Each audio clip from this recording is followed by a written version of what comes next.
Good morning, good afternoon, good evening, everyone. It gives me a great pleasure to welcome you all once again. Last year, we marked a very special beginning for us with our debut international conference, receiving a wide appreciation from all over the world, from the both speaker community as well as the global audience. The depth of conversation and the diversity of perspective shared during last year laid a strong foundation for what we are about to experience today. So this year, we return under a new name, AstroSynergy. We choose this name with an intention. Synergy signifies collaboration, unity, and combined power of diverse perspectives. And that's exactly what we want to foster through this platform, to bring together some of the finest minds in astrology from across the world, across the tradition, and across the school of thought. In a world where astrology is practiced through multiple lenses, be it a Vedic, Hellenistic, medieval, psychological, evolutionary, or esoteric, we believe that collaboration, not the division, is the way going forward. We are honored to have an incredible line of speakers today for AstroSynergy 2025. Our keynote speaker, Owner Dozer, bring with him a gravitas of years of classical scholarship and teaching. Joining him are the esteemed astrologers, Sonal Sachdeva, Vanita Lenka, Meghna Bhagat, Dr. E.K. Dilip Kumar, Jolly Knott, Tanya Daniels, Gary O'Toole, and Ramya Krishnamurthy. I also extend my sincere gratitude to Aswin Subramanyan, who not only co-hosts this event with me, but also moderate our panel this year also with insight and poise. Together, these 10 astrologers represent a constellation of expertise, each contributing to the expanding universe of astrological knowledge. Their presence here today truly embodies the spirit of AstroSynergy. One of the highlights of last year's conference was panel discussion, and this year too. So this year in our panel discussion, we are going to explore the topic that is long overdue for open dialogue, bridging the Eastern and Western astrology. In recent decades, we have witnessed a resurgence of interest in ancient texts and cross-cultural traditions. Yet many astrologers still work in silos. Through this panel and the sessions to follow, we hope to encourage curiosity, openness, and cross-learning. As we begin this year's conference, I invite you to listen deeply, question openly, and reflect with humility. Let us honor the legacy of our ancestors who built bridges between the civilization through knowledge and continue their journey by building our own bridges for today. With immense joy and gratitude, I welcome you all to AstroSynergy 2025, hosted by Innovative Astro Solutions. I now declare the event open. Thank you. Come on video for a few minutes. I think it will be good. Thanks, Anthony. Thank you so much for joining, and thanks everyone for being here for this event. If I may hand over with along with Muthu to Sharon to do the honors by giving this speech. Well, this is an honor. So throughout the modern revival of astrology, there have been a few rare voices who not only carried forward the ancient traditions, but also rekindled practices that had nearly faded into obscurity. And among them stands a towering figure whose clarity of thought, generosity of spirit, and scholarly depth have inspired generations of astrologers. He is the author of more than a dozen books on astrology and tarot. His seminal work, Horary Astrology, Plain and Simple, published in 1991, marked a turning point in astrological literature. It received the prestigious Regulus Award at the United Astrology Conference, a recognition of its profound influence in reviving interest in traditional horary at a pivotal time. But his contributions extend far beyond one book. He has been instrumental in resurrecting the complex art of primary directions, a predictive technique that once lay dormant, and he brought it back into contemporary use through his lectures, writings, and a dedicated book. In collaboration with the late James Holden, he translated Book 18 of Jean-Baptiste Morin's Astrologia Gallica from Spanish, making a cornerstone of classical astrological knowledge available to a new generation. His WordPress blog, with more than 600 articles, has become a treasure trove of education, insight, and empowerment for astrologers across the world. He is a masterful writer and speaker, known for delivering even the most intricate ideas with clarity and depth. And perhaps most beautifully, he continues to remain available to the younger generation, offering guidance, encouragement, and fostering meaningful dialogue wherever he goes. Tonight, we do more than celebrate a body of work. We honour a legacy, one that will endure in books, in conversations, and in the lives of astrologers yet to come. The pages of history will indeed reserve a chapter for him, and we're privileged to live in the times that he does. It's with immense pride and gratitude that we now present the Lifetime Achievement Award at the AstroSynergy conference to Mr. Anthony Lewis. Hi, Anthony. Thank you so much for all your work, and we are all totally speechless, humbled, and honored by this event, and we all look forward to a lot more from you. And thank you so much for joining today. If you have few words to say. Well, thank you. This was totally unexpected, and I feel honored. What to say? I got into astrology in my teens. I found it fascinating, and it seemed to work, and I couldn't understand why. And so I've been trying to figure that out since. And I do like to teach after I understand something. Actually, I find it's a good way to learn is to teach, or to understand is to teach. And that prompted the books and the lectures. So I feel quite honored and humbled for this recognition. Thank you so much. And it's always great to have you anywhere. So, and my own personal experience with Anthony Lewis has gone back a long way, and my own takeaways are many more, and I cannot just kind of finish them in one night. So I think I will just rest them and leave the stage to others to contribute a few words, like Sharon.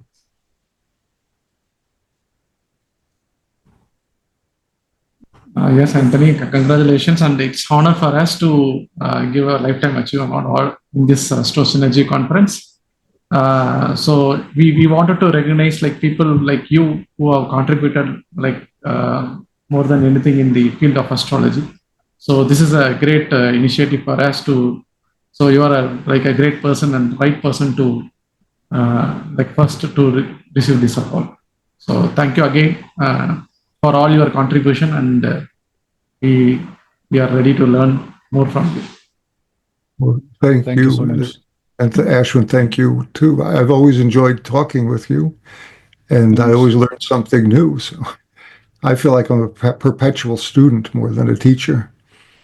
Yeah, I think that is what astrology demands. So I think that is one thing that we all should learn from you, like how someone can be a teacher after trying to explore so much. So that is the number one learning. And if we still kind of dedicate 20-30 seconds for anyone who wants to convey something during this moment, I think I wanted to reserve Muthu for last final words, but now it's over. So let's start with Sharon itself and see where it goes. Well, when you've got a figure like Anthony in the astrological world, it really does give hope for the future. And the fact that your words, your teachings, your work will be available to those who probably are not yet born. It's heartening to know that there will be a policy of good, sound astrology going forward for generations that you and I will not see, but we've got faith that your name will live on, Anthony. Thank you for all you do. Thank you, Nice. Sharon. We've never met in person, so it's a delight to meet you. Thanks. So I'll call delegates to start with, and then if someone wants to say something. So Tanya.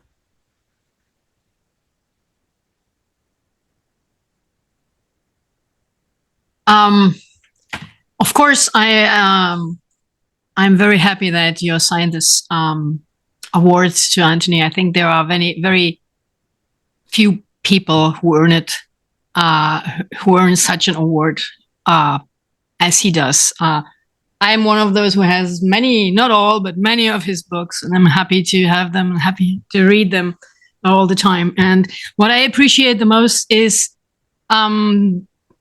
the apparent easiness with he explains difficult contexts and his humbleness. So congratulations, Anthony, very much heartfelt.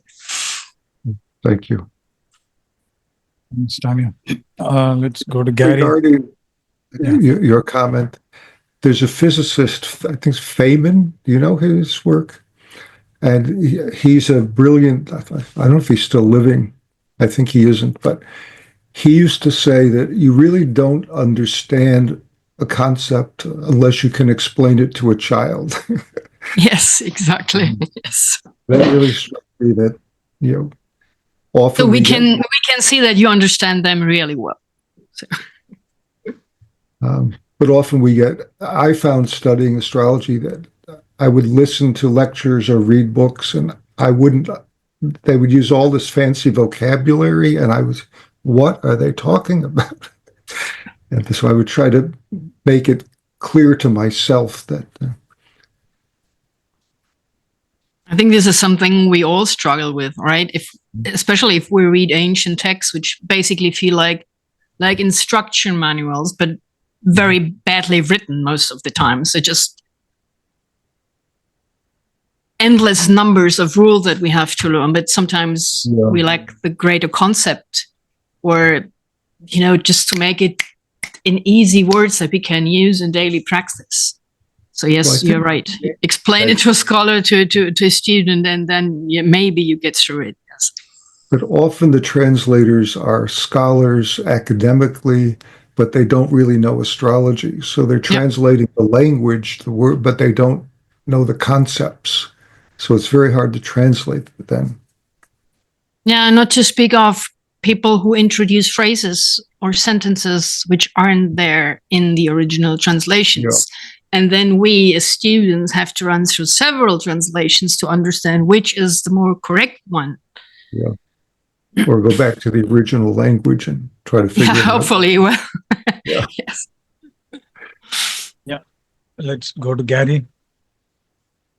Oh, yes. I would just say, because I haven't actually known Anthony's work for very long, but it was actually in the last couple of years. And even just last year, engaging with you and seeing, again, maybe seconding what Tanya has said, that what comes across more than anything is your humility. And that for me, and I think it's worth thinking about for all astrologers, just the openness and the humbleness led me to straight away going and searching his website and reading as much as I could. I think that says a lot, that when we're open to each other's point of view, and that itself just opens up more, both sides. So I think this is quite appropriate for this achievement award, for this synastry between East and West. So thank you, Anthony. I just want to say that.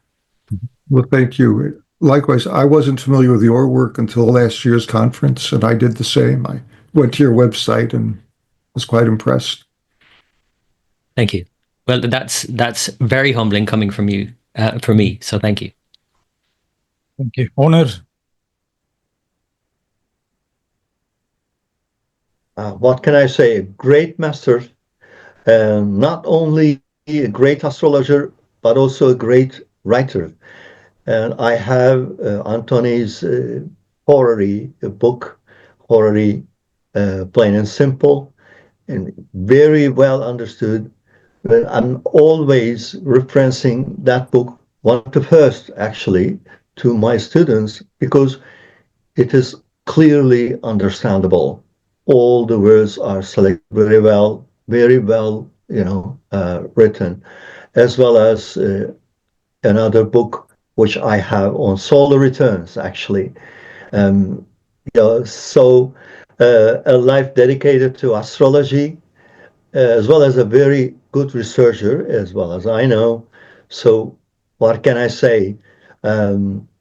Congratulations, and very well deserved, actually. Thank you, Anthony. Well, thank you. And we'll be working together at Kepler this year, right? So I'm looking forward to that. Thank you so much. We'll move to Jolly quickly, and we still have 2 minutes to finish off. Well, I'll be super quick. As a student of astrology, I can't count the number of times that I have typed something into the internet search engine and come up with Anthony's blog post on triplicity rulers and whatnot. It's just been so helpful.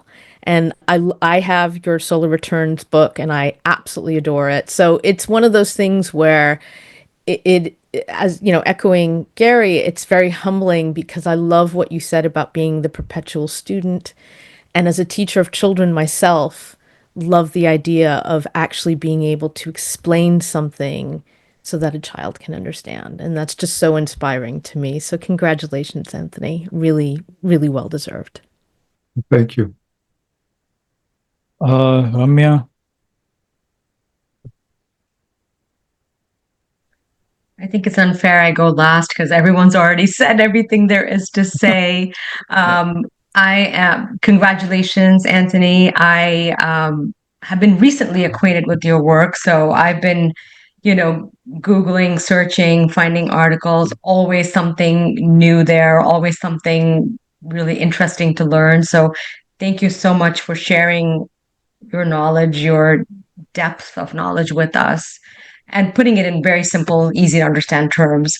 So I'm not going to repeat what everybody's already said because I know we're also getting close to the end of the time, but thank you so much for sharing with us. Thank you. Thank you, Ramya. So we are left with Meghna, and I'm not sure if Meghna is here, but Sonal.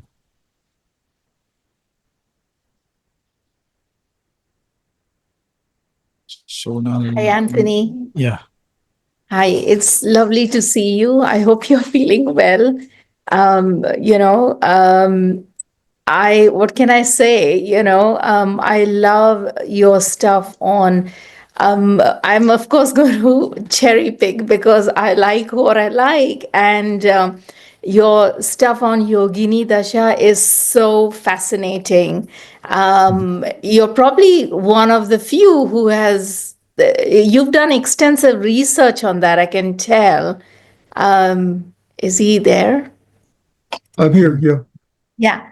So, it's amazing. And it's been some years since, because I did know that you had joined. The humility factor is simply stunning because I remember when I started my free Vedic classes, you were one of the first to join, and that was amazing. I was like, really, Anthony? He already knows so much, so that's what was really fascinating. But yes, I do really very, very well deserved. There's no doubt. And I hope you're feeling fine.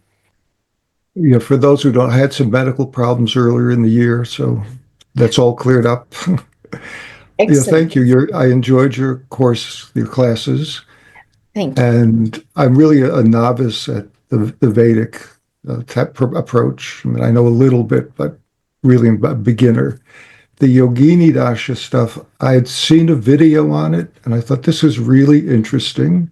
Mhm. And it sounded a lot like the progressed moon in Western astrology. Yeah. And at the time, what happened was I got a question from somebody, and I said, I'll try the Yogini Dasha method. And I made a prediction. I said, well, there's somebody who's trying to get a job. And I said, you should hear Thursday at 3 p.m. based on and I said, I probably am wrong because I don't really know this technique. And he called me up Thursday a little after 3 and said, you were right. I got the call at 3 and I got the job. Amazing, I was so amazing. impressed. And that will Yeah, probably yeah. never happen again. Because Well, I find you new never said. techniques, beginner's luck Yeah. often comes in. But I you was very impressed. but with whatever you've, I mean, it's amazing. Your take, the view is pretty amazing. And like I said, I really like your stuff on the Yogini Dasha. Really do. I think you've got an excellent grasp on it, and the fundamentals like phenomenal. So thank you, and very well deserved. Thank you. So I think thank you so much, everyone. Thank you very much, Anthony, and thanks everyone for your kind words. It was really a beautiful moment, and I think Anthony got so much love and good words from everyone, and every bit is very well deserved. So with this, I think we'll move on to the next event, the panel discussion. So if I may kindly ask to switch off the videos, and then we'll be able to see the panelists, and that will be easier for everyone to concentrate. So if I may call upon Jolly, Ashwin, can Tanya. we give a couple of minutes break? Yes, we can take a couple of minutes break, but Yeah. I'm just going to Tanya Daniels, Jolly Knot, Ramya Krishnamurthy and Muthu Vijayan Elango will be part of the panel, and we will take 2 minutes break, and we'll be back at 8:35 p.m. Thanks everyone again for joining this panel discussion, where we'll be talking about bridging Eastern and Western astrology. And it is obviously my honor to be able to moderate today's conversation alongside a group of amazing astrologers who bring really deep expertise from diverse traditions. So for many centuries, astrology has flourished in multiple cultures, and we have been kind of products of cross-pollination as far as intellectual heritage is concerned. But each of these are shaped by unique philosophies, languages, and cosmologies. Eastern systems had Jyotisha, which always emphasized on the karmic frameworks and reincarnations, primarily based on the sidereal calculations, and the Western traditions, having the Hellenistic to modern, have their own paths, and they're grounded in the tropical tradition.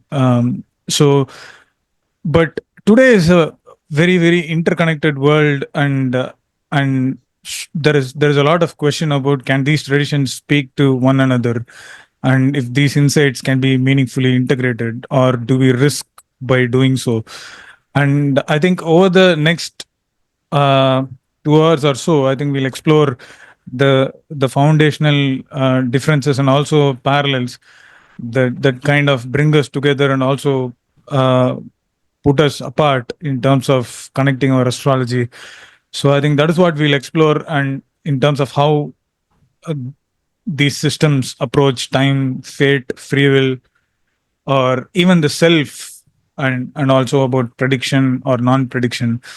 So to kind of bridge these both worlds, we have to understand a lot of questions that still require answering, and that is why we have gathered together with the 5 wonderful astrologers, maybe the 5 non-luminary planets, each of them representing one planet. So thanks everyone. So I'm thinking, like, without introducing you all based on your bios, so I'm thinking let's give 10 minutes, and we will have introductions from each of you, so that the audience will come to know, like, what kind of a diverse background you have and where you come from, so that it will be much more authentic. So we'll start with, I think Jolly was there previous year. Obviously, Muthu cannot run away from his own house. Gary was there previous year Tanya was here. So let's start with Ramya Krishnamurthy, and let's have her introduction. And I know what makes her work very unique and why she is here today, but let's hear from her. Okay, thank you. Thanks, Ashwin, for having me today. I started out studying Western astrology with Joyce Levine. It was, with just proximity.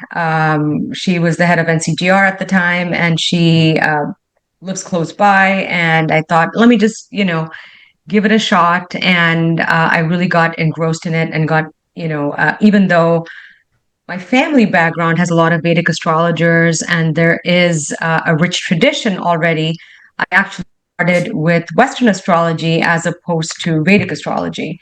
So I got sort of inculcated in that, got a lot out of it. And while I was still sort of studying that, I also started studying Vedic astrology in I would say sort of like, P.V. Narasimha Rao's sort of lineage, and then from there switched over to Sri K.N. Rao's lineage. And so I started studying both of them and kept them separate. And very early on, as I was studying both the different systems, I was advised, since you're still very new to this, don't blend the two, keep them separate. So I said, fine.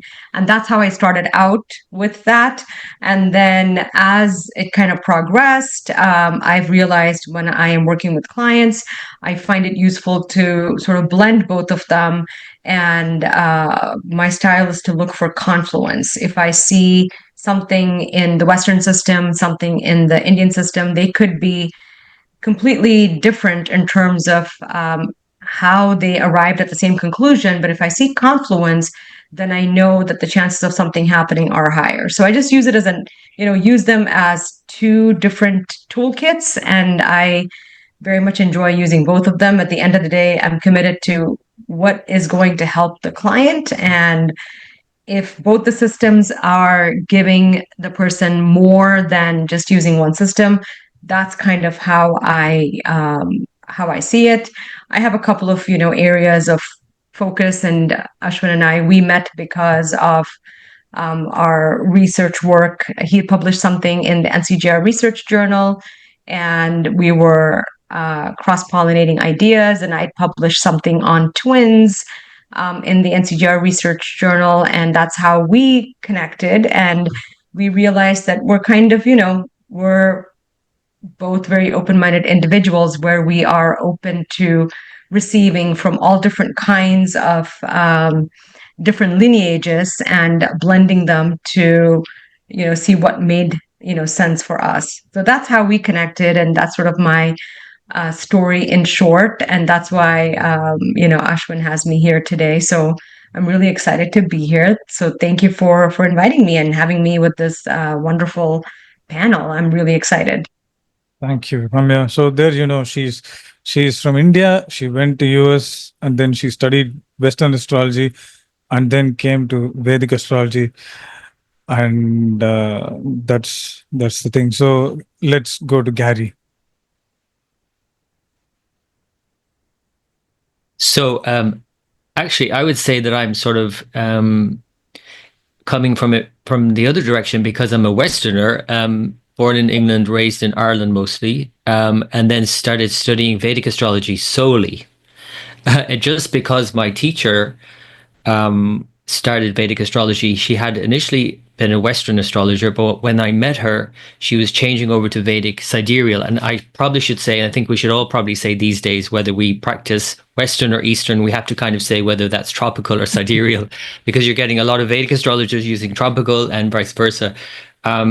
So that is to say that I've only ever properly studied Vedic astrology. Western astrology, though, of course, having lived in Ireland most of my life, has obviously filtered in. So obviously I've read lots of Western astrology books over the years and all of that. And so that's why I think I'm coming from that perspective, having this East-West sort of approach, studying Vedic and practicing Vedic really predominantly. However, just like Ramya, I would say that I'm integrating it all the time. And I think a lot of astrologers, let me just say, I think every single astrologer is integrating both.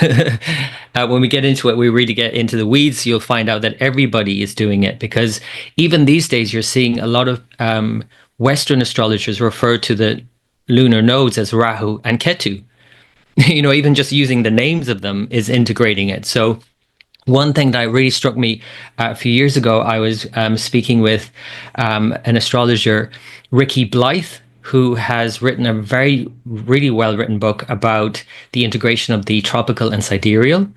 And we got to read each other's charts. And so I looked at her chart from a Vedic point of view. She looked at mine from a Western.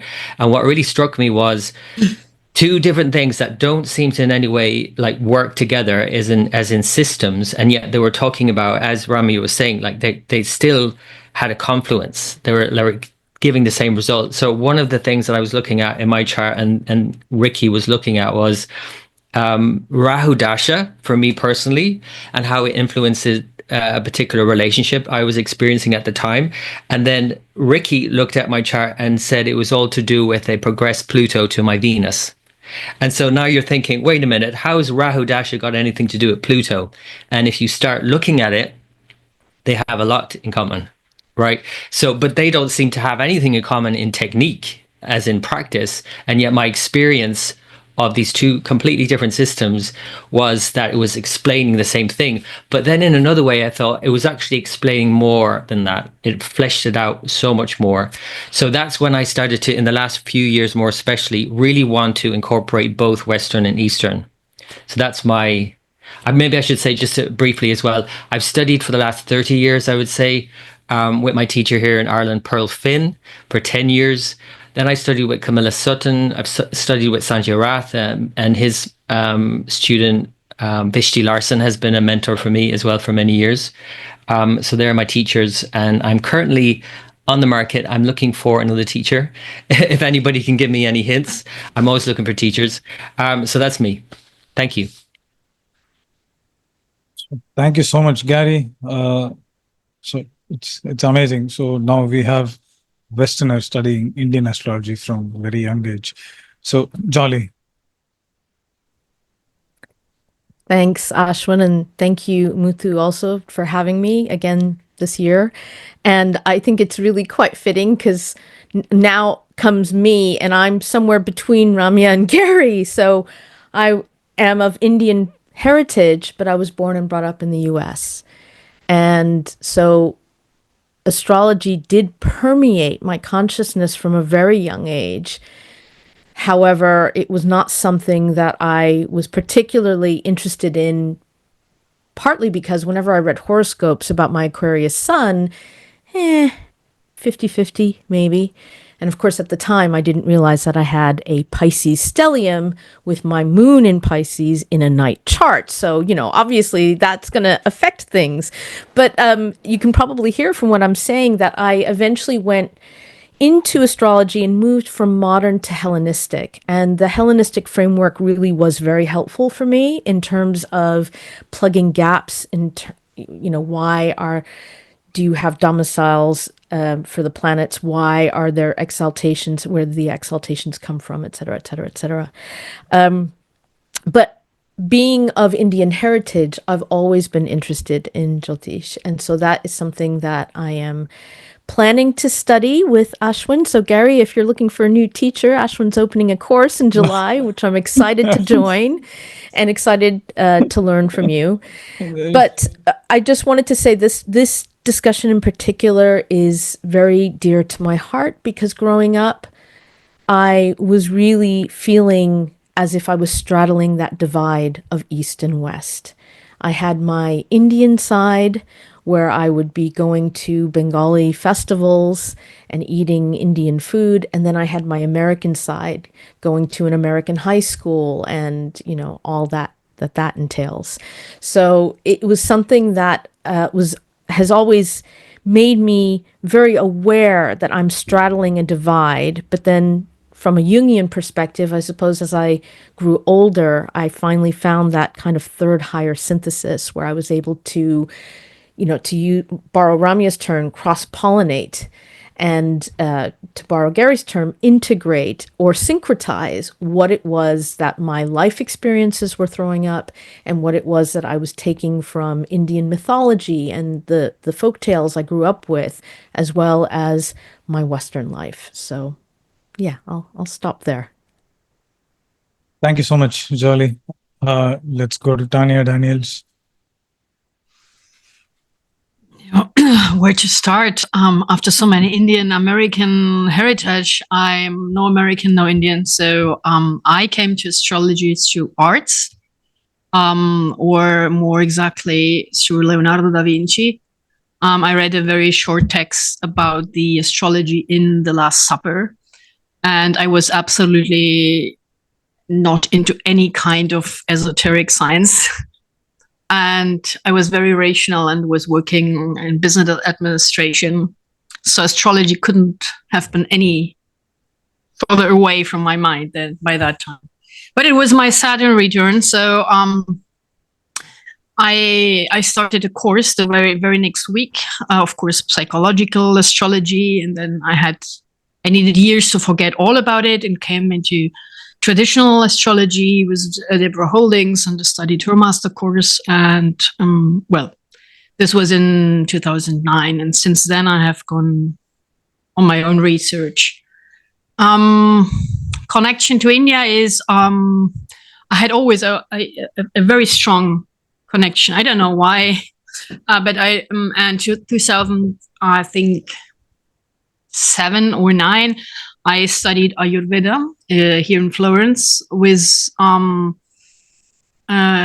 Indian teacher from the New Delhi hospital. And it was very mind-opening for me. I also had an initiation as a Kriyaban. I think it was 2006. So I started with philosophy, Indian philosophy, and I'm very much into cosmology. And well, I'm writing a book since a few years, which should come out now. And much of the content is about astronomy and cosmology. And I had to read a lot of texts on Indian cosmology. And I became a big fan of the Surya Siddhanta, which I admire absolutely. And there are many, many texts that I had to read. I can't say that I have a thorough education in Jyotish. I hope to do this soon with Aswin. But yes, I have some knowledge. And I'm very much interested, this is more my field of research, about the astronomy that is actually hidden, not really so much hidden in the Mahabharata or in the Ramayana. And I have published articles on that. I think last year talked about that here in this conference. So that's from me. Hopefully know somebody else. Thank you so much, Tanya. I think we still are left with our host. So he has a lineage, and I'll let him speak for himself. Yeah. So coming from the Indian background, so obviously I am a Vedic astrology person. So since my father is an astrologer, so I had a privilege to early access to the Vedic astrology books at my home. So I started learning at the age of 21 when I was doing my college. Of course, to challenge, because I was also like very rational person at my young age. So I really wanted to see how astrology really works. But of course, pulled by its fascination, obviously I delved into the subject of astrology. So I took a regular route of completing engineering, doing masters in engineering, then working in IT sector, then into product management. Then obviously, like I wanted to take astrology as a full-time. So in 2018, I quit my corporate job and shifted into full-time into Vedic astrology. So lately, especially after collaborating with Aswin, I started getting interest to learn more about the Western astrology. I think Aswin's talk on the history of astrology outside the Indian subcontinent was the very first introduction to me on the astrology outside the India. Then obviously with Aswin's contact, I had opportunity to connect with Anthony. Then doing the last year conference like Tanya, then Jolly. So able to listen to many perspective outside India. So now I am also getting into like understanding the other side, other perspective, and trying to implement in my own work. So that's all about me. Thank you so much. So no further introduction is necessary because we have already established the backgrounds and traditions of every astrologer that is taking part. So I think to start with, we will define what is Eastern and Western astrology, and try to kind of understand if this distinction is really helpful or it is kind of a limitation for us to traverse across traditions. So when I say what is Eastern and Western astrology, so we have to talk about what is Eastern astrology. Maybe we'll set a premise like Eastern astrology is primarily Indian astrology and Chinese astrology, and Western astrology is modern psychological and evolutionary astrology, and the rest is traditional Greek and Persian astrology. Because I don't agree that they're Western astrology, but anyway, let's have which is a debatable topic. But how do we reconcile uh, the differentiation and of East and West, and how do we kind of bring them together? Let's talk about the cosmological differences. But do these differentiation kind of act as a limitation, or it is good for kind of differentiation? So let's start with Ramya. So you're trying to figure out how we want to delineate this? I'm Not still trying to delineation. I'm just figure out- asking if the differentiation of Eastern and Western astrology itself is limiting or it is helpful for us to kind of draw a line. You know, I want to go back to something Gary said earlier, which is about are we using sidereal zodiac? Are we using tropical zodiac? So even if you were to delineate, right? If let's say I use all the Western astrology techniques, but I'm using the sidereal zodiac, what does that become? Or if I'm using all the Vedic technology, Vedic techniques, but using the tropical zodiac, which we know there are many astrologers doing that too, is it Eastern or Western astrology? So I think it's very hard to delineate, especially as people try to combine different zodiacs, different techniques. So if I were to add Uranus, Neptune, Pluto into my Vedic charts, then what am I doing? Is that Western or is that Vedic? So I think these are, in my opinion, I think it's hard to delineate them. Sure, it might be nice to categorize them into nice silos, but I think it's very hard to do. And, the other esteemed panelists can feel free to jump in and tell me what they think as well. Jolly. No, you're on mute, Jolly. I think you need to unmute yourself. Apologies. Thank you. Apologies. So thanks, Ramya. I just wanted to jump in because it struck me as you were speaking that for me, I think primarily the difference between the Eastern and Western traditions is time. How do Eastern traditions process time, and how do Western traditions process time? And I appreciate this isn't for everyone. I am particularly obsessed with the concept of time, and it's something that I've been researching for the last couple of years. But I do find that this is the approach to time and how time is processed really informs cultural norms. And I think this is a really, for me, obvious difference between East and West. To Aswin's question about whether this is limiting or helpful, I mean, I think it's both.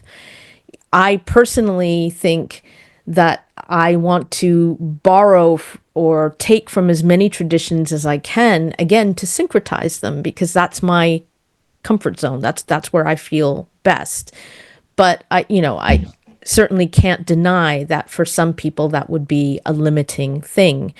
I'm just reminded of a story where the astrologer Pam Gregory was exchanging with a Chinese astrologer, and she read the Chinese astrologer's chart, and the Chinese astrologer was about to read Pam Gregory's chart, but as a way of feedback, she said, well, Pam, that was really interesting. Thank you. But, you know, you just spent the entire time talking about me.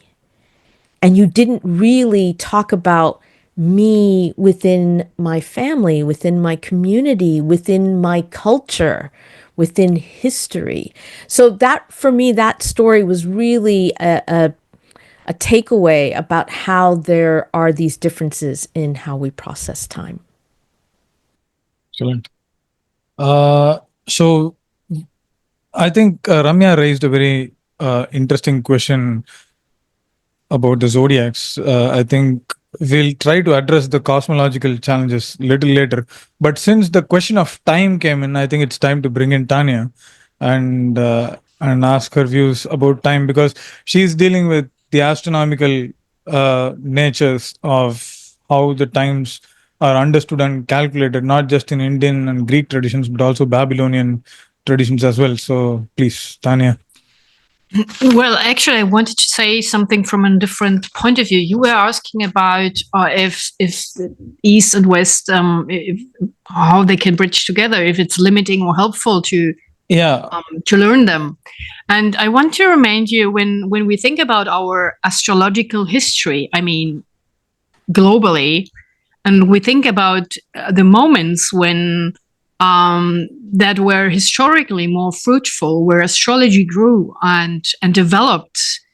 I think, for example, the period when there was the Library of Alexandria, when Alexandria became a hub for astrology, astronomers, mathematicians, and all kind of scientists, if you want to call them. But there was not just Alexandria. Just think about Damascus, or in India, Ujjain, when this was a mega hub, and when most learned people came to those places and they exchanged experiences. Haran in Turkey was one of them. We know now that Haran was Göbekli Tepe is more than 12,000 years old, and there is astrology all over the place. But there are places in the entire world that are being discovered to be more and more ancient, and astrology and astronomy is always involved.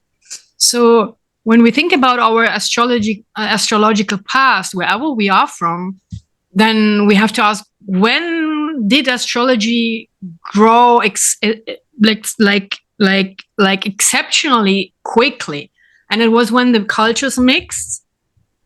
In Alexandria and Damascus, when Eastern astrologers came and Western astrologers came, and they copied from each other, or should we say, they learned from each other. It is not that this astrology is wrong and this one is right. There is no such thing. This is our limited mind, and this is what I totally I can't accept when this comes up over and over again, like the Indians have copied from the Greeks. Well, that is to prove, and I don't think that is the case. Or when I read Egyptians have copied everything from the Greek. Well, everybody copied just from the Greek, and we can't just say that other cultures developed their own traditions and they have their own knowledge, and there was what we call today fusion. Yeah. So the more we exclude each other, and the more we say, this is just from here and this is not from there, I think we limit our minds. And one thing that I never forget is that you, Aswin, told me that there are many libraries in India where thousands of books are kept that are not being published, that are not given to the public, that are not being able to, nobody's able to read them, not even Indians. I mean, not just foreigners, which I could maybe understand.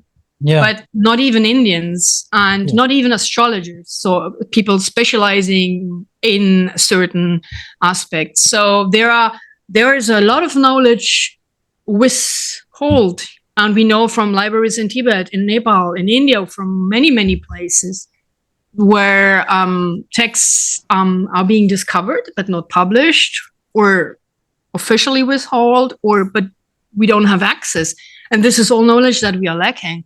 And I think we don't know our own history, not in India, not in the West, we are lacking elements. And but I think when we fuse our knowledge, this is when we actually grow as a community, as astrologers, everybody.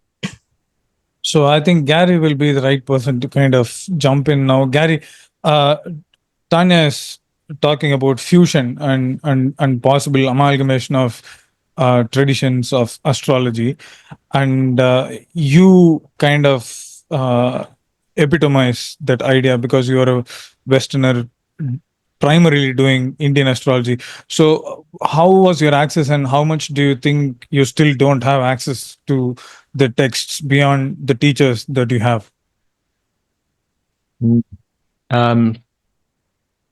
I think that if I'm very practical as a person.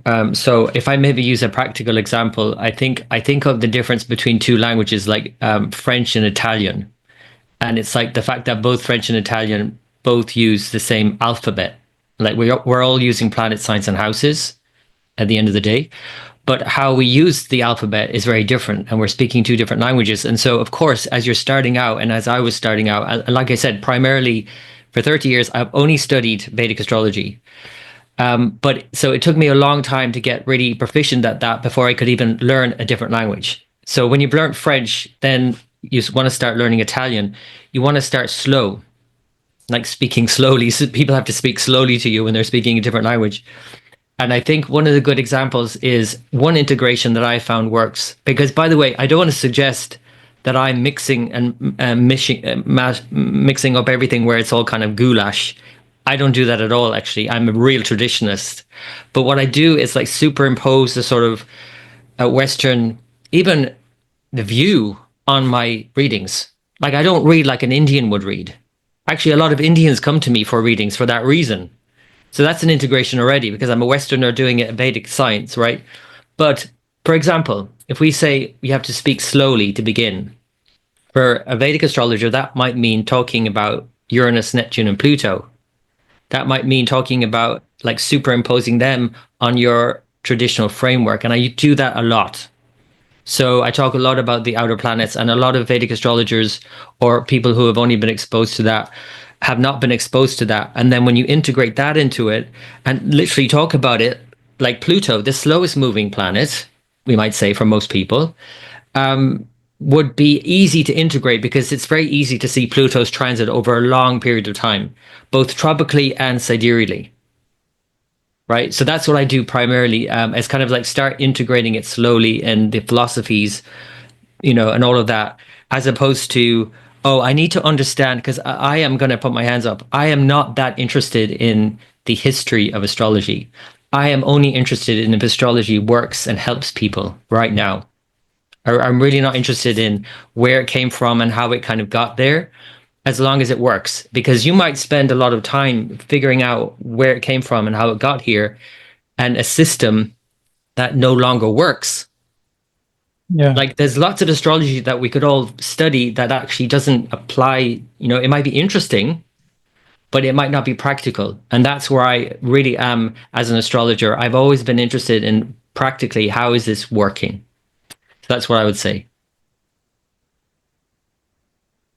Okay. Thank you so much. I just want to add, I agree with you, Gary, and no goulash. I like the sentence, and maybe I wasn't clear that I'm not thinking that we should mix all the techniques and that we should mix some Indian style into some Persian style and some whatever other style. That won't work. I think we should study the systems separately, but see how much we can get out of each system, because each system works in its own, with its own foundations, right? We can't just apply Indian rules to Western astrology or vice versa. That's not the problem. But I think if we study the entire system, we will learn from each other. Just saying, this was maybe not clear. No, I was. I'm By the way, gonna add to Tanya, that. just to finish that point, I was in no way implying that that's what you were doing. I was just saying that for everyone to know that, yeah. But what I would say is, again, it's like just again the kind of understanding that when you're learning a language like French, you want to get French before you learn Italian. Well, if you're I learning totally French agree. and then also Italian at the same time, it gets all mixed up and it's confusing. That was the only point. Sorry. Yeah, Ramya she wanted to say something. I was going to chime in and say, yes, I agree with you about, that's how I practice astrology. I practice the Vedic system entirely with its own rules. I practice the Western system entirely with its own rules. I do not actually mix them up. However, having said that, as you said, does it help the client? The way I practice it seems to be helping my client. I just use the tools in my toolbox the way I know to use them. But I have met astrologers who are using the tropical with the Vedic rules, and they have mixed them up, what you would call goulash. And if it works for them and if it helps their clients, I say, that's fine, that, go for it. If that's helping your clients, that's okay by me. I may not personally do that, and I may not personally find that the charts talk to me that way, but if that's what is helping somebody else, then, sure. So I just wanted to clarify I think that that's part. a fair point. I think we are kind of traveling somewhere. Somewhere it is being implied that it is a blessing to not have this barrier, and sometimes it is in such a way that it's good to have like clear-cut differentiations where people don't want to mix both the systems and want to keep them separate. But from my perspective, I kind of do all forms of astrology with sidereal zodiac, but I keep it very strictly tropical when I use mundane astrology for medieval mundane methods. So that apart, I think I want to go to Muthu and ask what he thinks about this particular entire issue. I think he has a lot to cover now, but I think he will. Sir, screen sharing stop பண்ணிடலாமா? எல்லாரும் கேக்குறாங்க. Okay, we will stop. Participants பார்க்க முடியலங்க.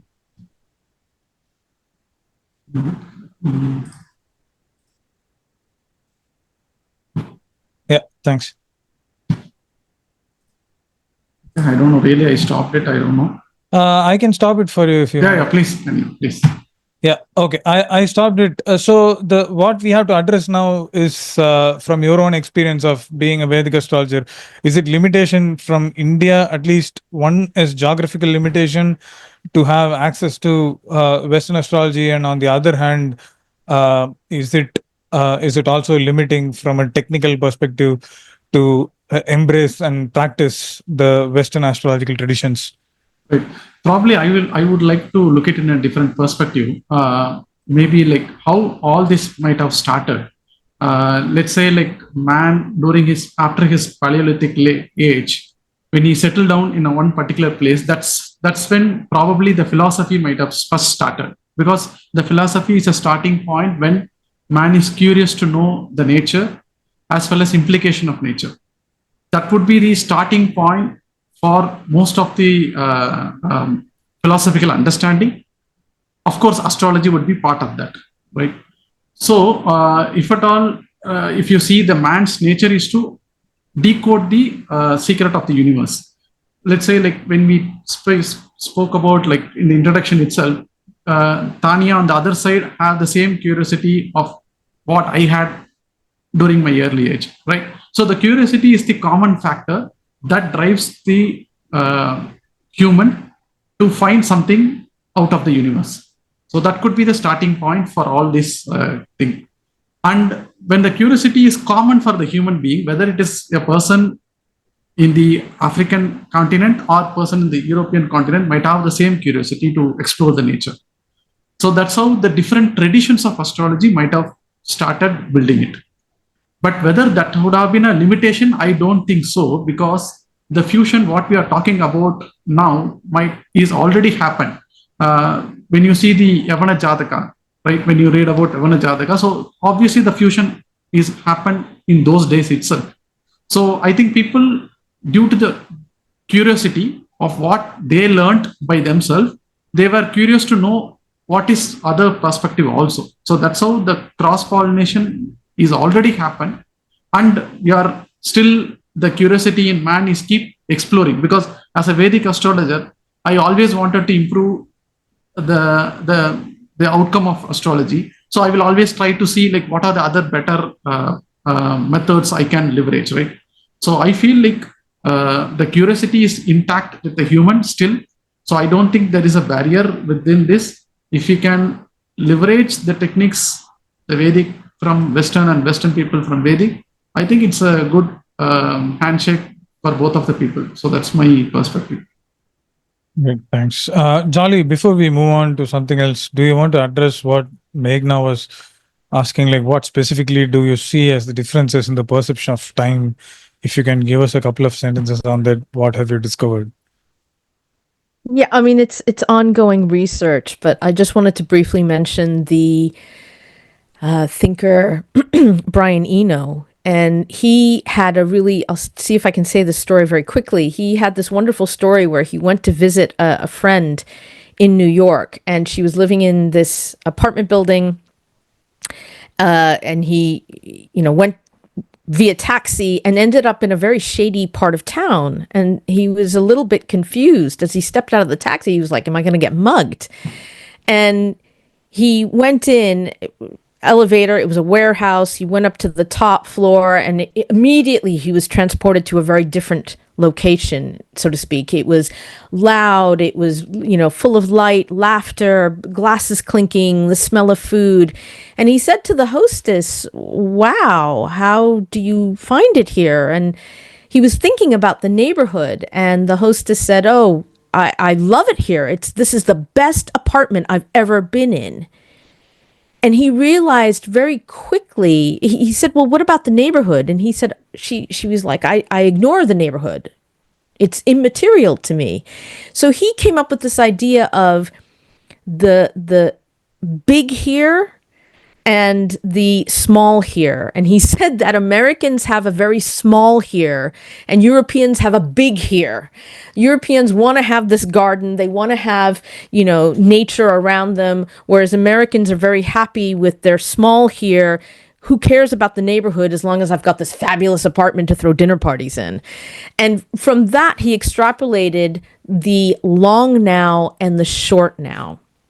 And the long now is, again, this idea that, for example, if we think about the Chinese economy and how they've managed to grow themselves really at a rapid clip over the last 3-4 decades versus, again, what we could say is the American short now. What's the stock market doing?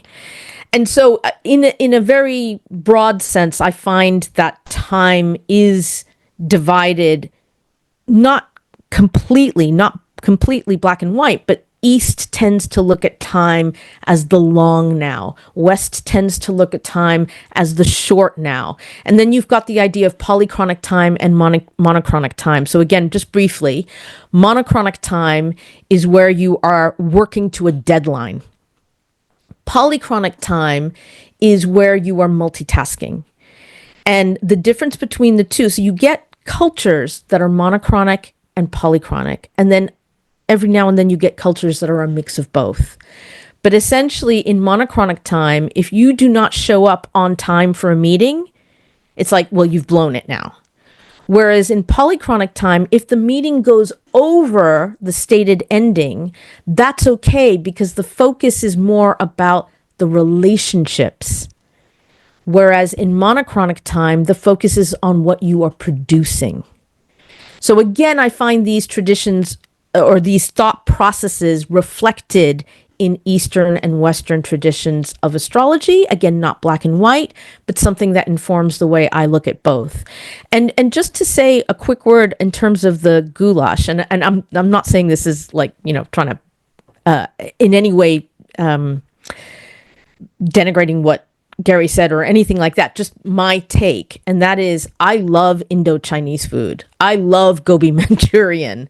I love chili paneer. And so for me personally, I do find that I have, again, as I mentioned earlier, both Eastern and Western traditions constantly informing my astrology. And to speak to what Ramya was saying, what works best for the client? Which story am I going to dose for the client in a way that is helpful? Is it a something from Indian mythology? Is it something from Greek mythology? And then, finally, it's just, I think this idea that you are, working towards what speaks to you. And for every individual, that's going to be different. So just wanted to share that. Thank you so much. I think that kind of leads us into the next part of our discussion, where we'll have some philosophical debates that kind of keep the East and West separated. So the New Age Western astrology is more about free will, or emphasizing free will, and understands that man has every power to change or take control over his life. Some of the deterministic or partial determinism that stems from the antiquity Hellenistic tradition, that is primarily kind of developed on Aristotelian or Platonic or Neoplatonic or Stoic philosophy, has some kind of either deterministic or partially deterministic view. And most Western astrologers tend to deem that India has a very, very deterministic view, which obviously is false. So I think we'll have different opinions from all of us and see where we end up. And now let's start with Muthu as to what is the power of man.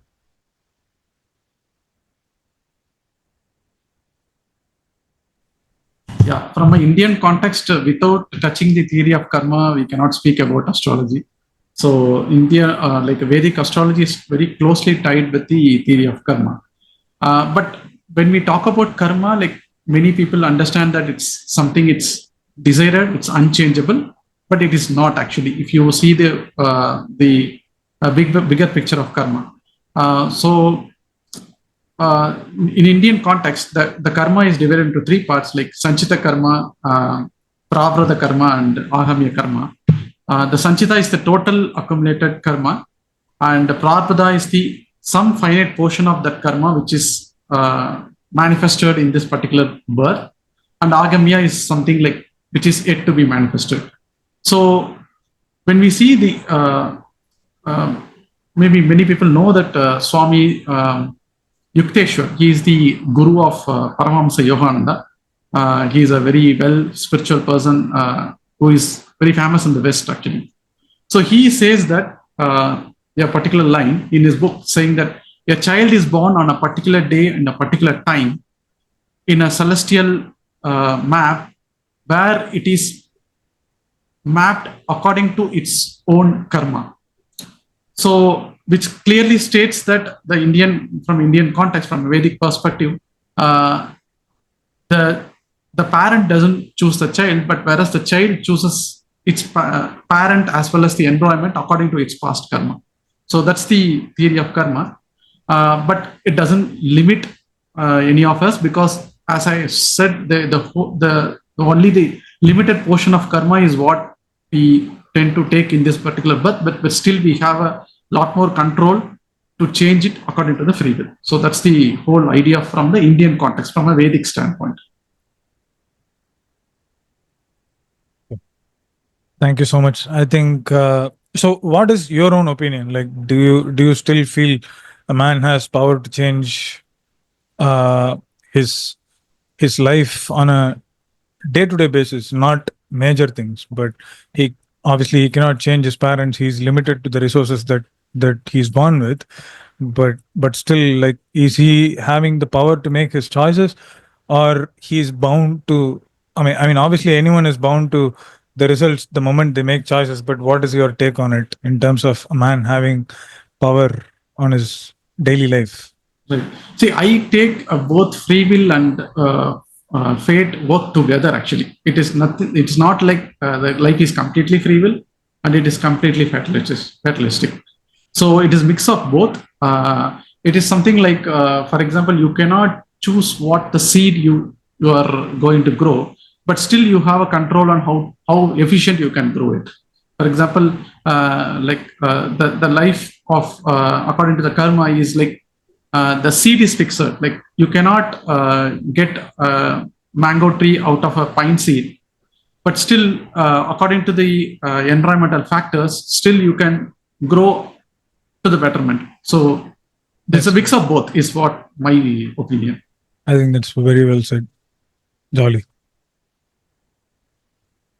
Yeah, I just wanted to jump on back of what Muthu was saying, because the way I explain it to my clients is it might be your fate to be hit on the head with a rock, but the size of the rock and maybe even the velocity of the rock is something that might be mitigated in terms of your actions and how you approach, you know, such events in your life. So in other words, depending on maybe some remedial work that you do or whatnot, work that you're doing on yourself, that rock hitting your head might actually end up being a pebble.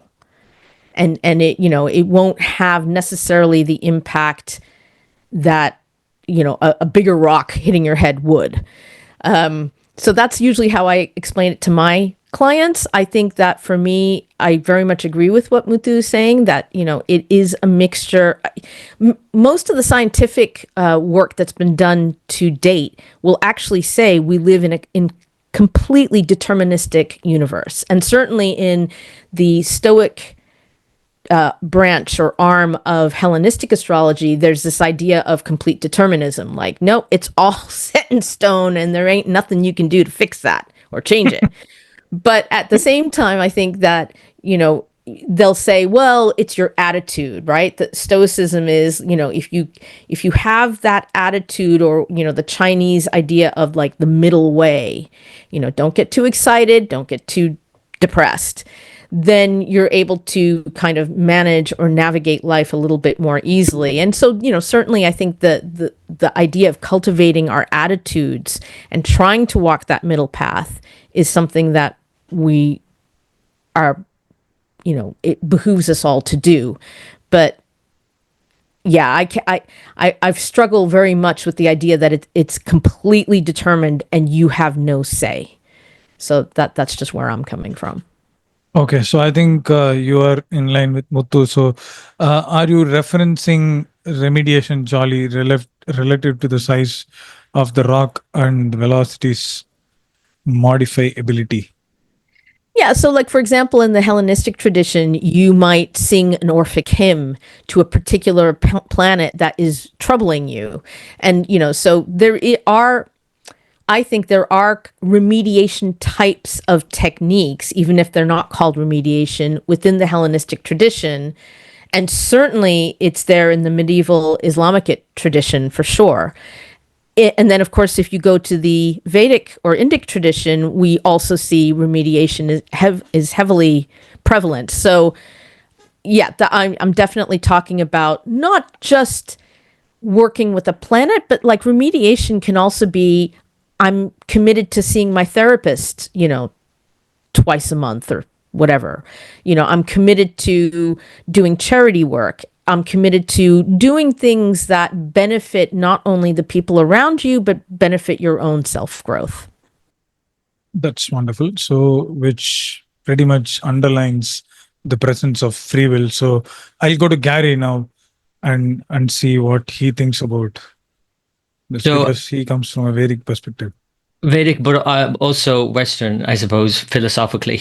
Okay. Okay, so I'm going to come at it from a completely different direction. I'm going to say that there's no such thing as free will, and it's the argument is a red herring, and I'm taking that quote from the philosopher Bernardo Kastrup, who I follow a lot. That isn't to say, though, that what everyone has said so far is wrong. It's the same about, you know, the East-West thing in astrology. It's that neither are right or wrong. You know, they're both, you know, coming at it from a different direction. So even though I say that, and you might feel like, wait a minute, are you disagreeing with me? No, I'm not disagreeing with you, because if you look at it from a higher on up perspective, actually, you know, it's all one. Like, your will is the one's will, you know?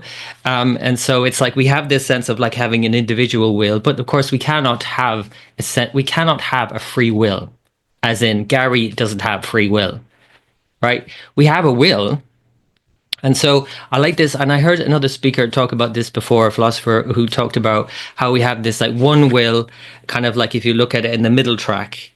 And this is kind of like trying to bring in Jolie's perspective here as well about the middle way. The middle track is like the one will. And then we have others' will on one side. And then we have our will on the other side of that. And so in the middle, there's the one will. And then we kind of like skirt back and forth between these three lanes all the time, where it's like other people are dictating what I'm doing, others will. But then there are times when I feel like I'm doing what I want to do, my will. And then there's the one will in the middle. I like that analogy, but again, at the height of this, there's no distinction between fate and free will. Again, I don't like the term free will because it's ridiculous to think that we have free will when our will is so influenced by every single thing we've come in contact with since we were born. And even before then, if you take the Vedic philosophical framework. So it's kind of like, of course, it's not free. And that writer Yuval Noah Harari states that, yes, we have a will, it's just not free. So that's I like that analogy of this one will, and maybe the middle path is another way of saying that. And this, again, at its pinnacle of all of these arguments and all of these different approaches is the one. As you might be able to tell, I'm a bit of a non-dualist. So I like the kind of Advaita Vedanta sort of perspective, philosophy, and Wow. that's why Bernardo Kastrup, who is essentially a non-dualist but a scientist, he comes at it from a Western point of view in a sense, but he really is speaking the same language as an Eastern non-dualist, I would say. So why do I get a feeling that Jolly has something to say? Jolly? Always reading my mind, Aswin. You kind of freak me out sometimes. I just wanted to jump in on what Gary was saying. That was so beautifully articulated, Gary. Thank you for sharing that. And it brought up this idea of I'm currently exploring Saturn's upcoming transit into Aries in the tropical zodiac. And I was thinking about how Saturn is both obstacle and objection. And this idea that obstacle is that which is externally stopping us. An objection is that which is internally stopping us. It's a narrative that we have in our head, and but we're treating it like an obstacle, as if it's external when it's actually internal. So it goes back to this idea of, swimming back and forth between these three different lanes. I thought that was absolutely brilliant. Thank you. Excellent. So I'll go to Tanya now and ask what she thinks. Well, my opinion is split between the three Greek Moiras and the Emmental cheese. So I start with the three Moiras. The three Moiras are like three women. I explain this for those who do not know the stories. So they are three witches, women, whatever, and they before you decide to be reborn. So reincarnation is a big topic for the Greeks. So before you decide to be reborn, you decide your own. Let's say the three women throw in front of you a bunch of possibilities, the lots, right? Which is actually an astrological Hellenistic concept. So they throw the lots for you on the floor, and they say, okay, choose one. Whatever you want, whoever you want to be, you can be that person. But it comes with an obligation. Whatever you choose, you don't get just the fun part, you get the entire part. So you have to choose rightly. You have to choose, you have to read the instruction manual. So if you want to be exaggerating, if you want to be Cleopatra, then you will be poisoned. You will go through all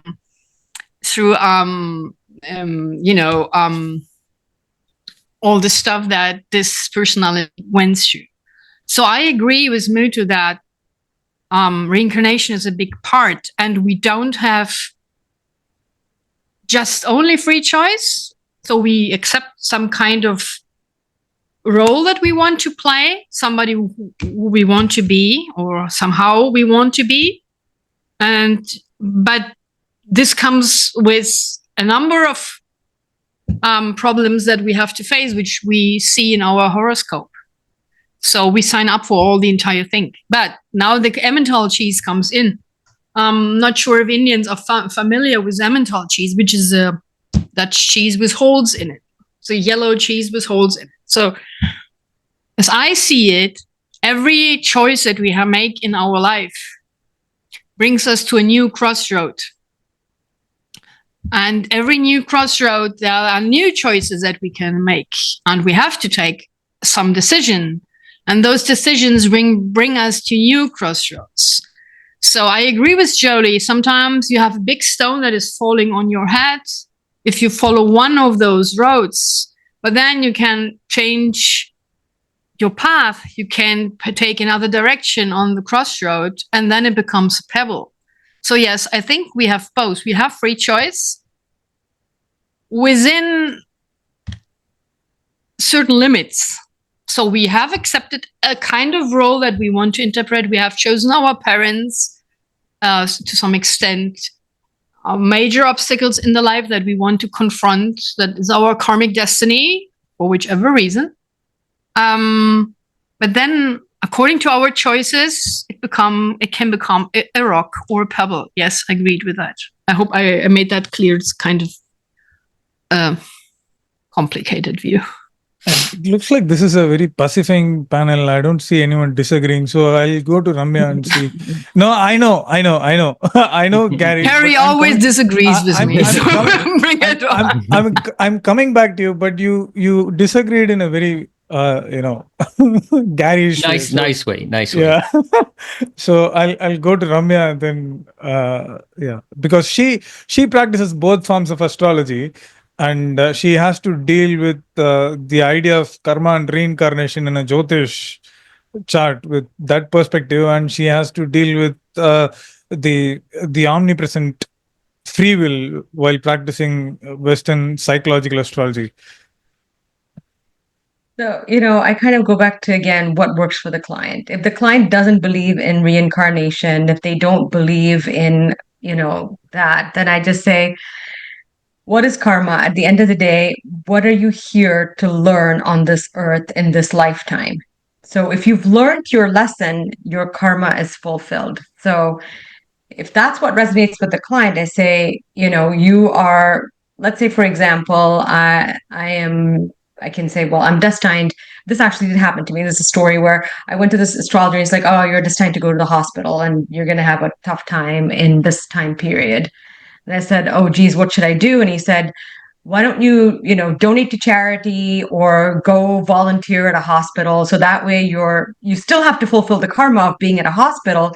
It's just with sick people, but it won't be you who's being sick. So I said, fine. So I donated to the hospitals. I went there. I volunteered. I did some volunteer work. I went to Shankar Netralaya in Chennai. So that's what I did. So I did that. And then, the karma of me being in the hospital was fulfilled. Me spending money in a hospital was fulfilled. But I also had to fulfill the karma of me having pain, which I ended up getting by virtue of wisdom tooth needing to be pulled out. So yes, I did not have a prolonged big stay in the hospital with big, a big emergency or something, but I had to undergo that. But underlying all of that, the question is, why was I in that position? I had a swollen face and I was looking at myself and I'm going, oh my God, I have this big presentation tomorrow and I have this swollen face and I am not able to communicate. And then I had a little flashback moment. I said, oh, in my childhood, there was this kid, Sethu, and he was born with this deformity where his face was like swollen out on one side. And, I never really truly, we were all kids, we don't really think about that too much at that time. And I said, oh my God, imagine him having to go through life like this, his entire life. And here I am stressed out because I'm having to go through this for a few days of discomfort. Yeah. And this is what he goes through for his life, and when I had that moment, I kid you not, the next day, my swelling was gone. Everything was gone. My lesson had been learned.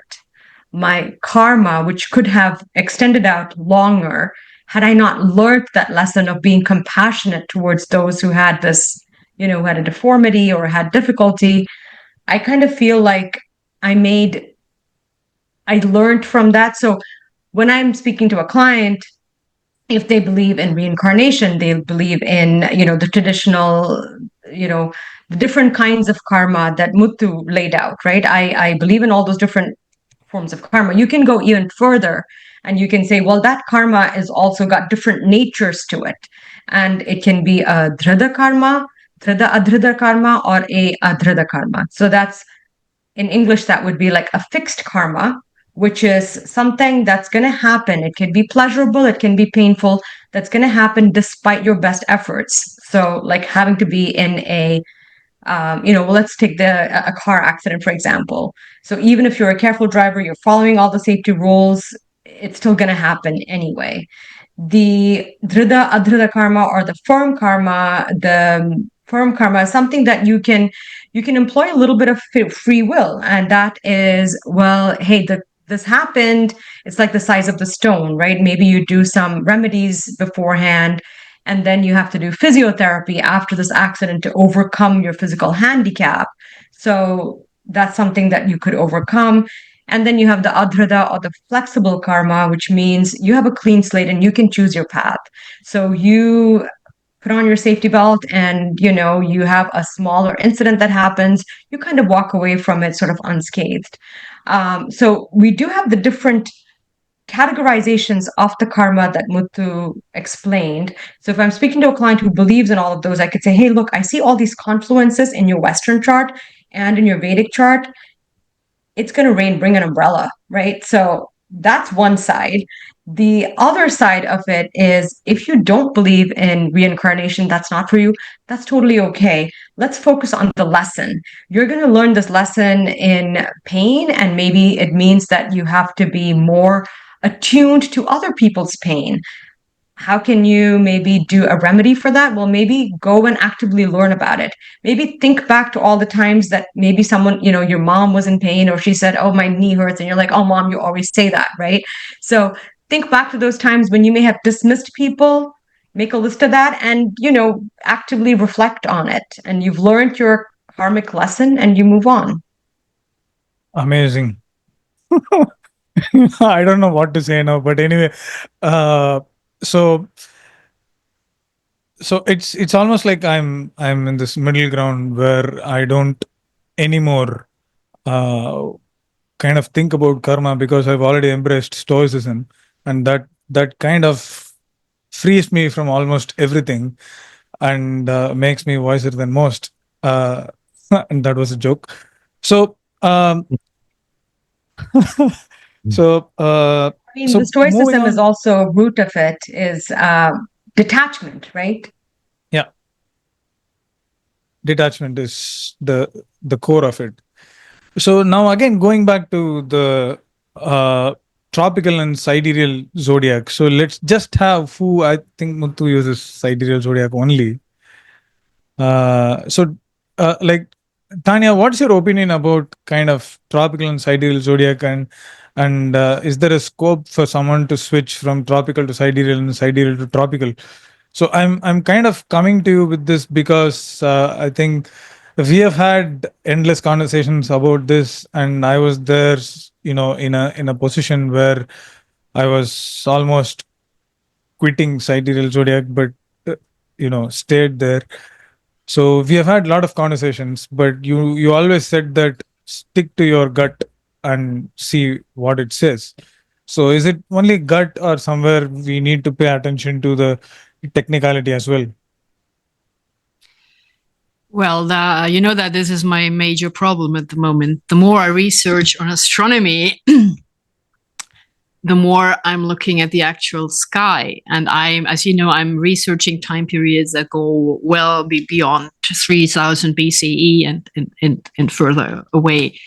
So what I see from my research is precession of the equinoxes all over the place. And of course, in tropical astrology, we always start the zodiac with 0 degrees Aries, and it is fixed.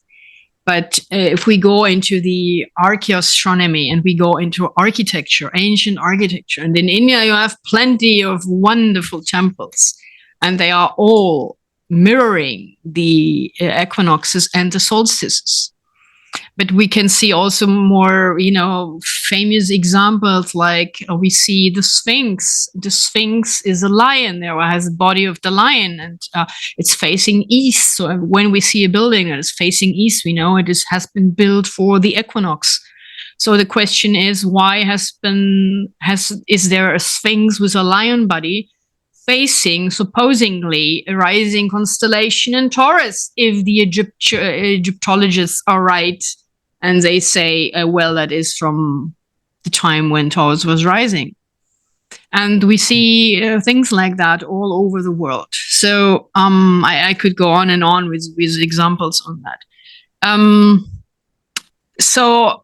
But the Indian astrology has both. It has the Sidereal zodiac, and it has the other one, the Ayana zodiac.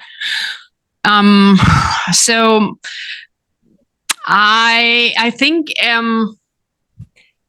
both are correct for the how should I put that? For it depends on what you do with the zodiac. If we look at temperaments and if we look at seasons, the only zodiac that makes sense, of course, is a tropical zodiac, because we see the seasons as they develop.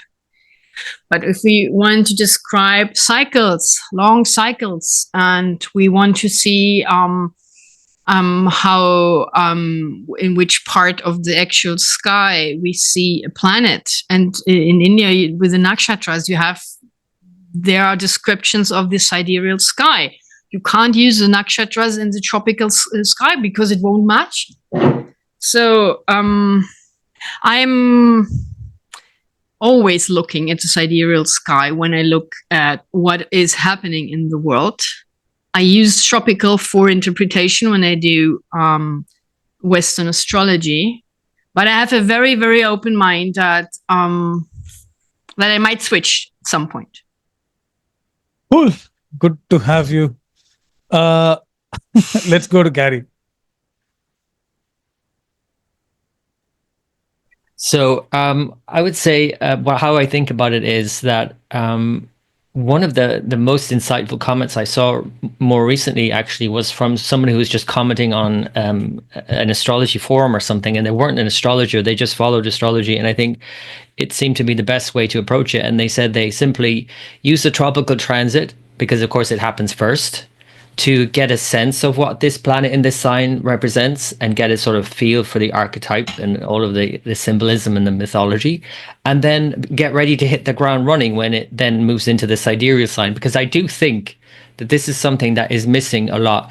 There seems to be a one-way sort of conversation going, or more so one way, and not so much the other way, simply because the mainstream astrology is tropical. Right, obviously, right, throughout the world. And you might say, okay, mostly Indians here, and they would disagree. But really, throughout the globe, it's tropical. In the media, it's tropical.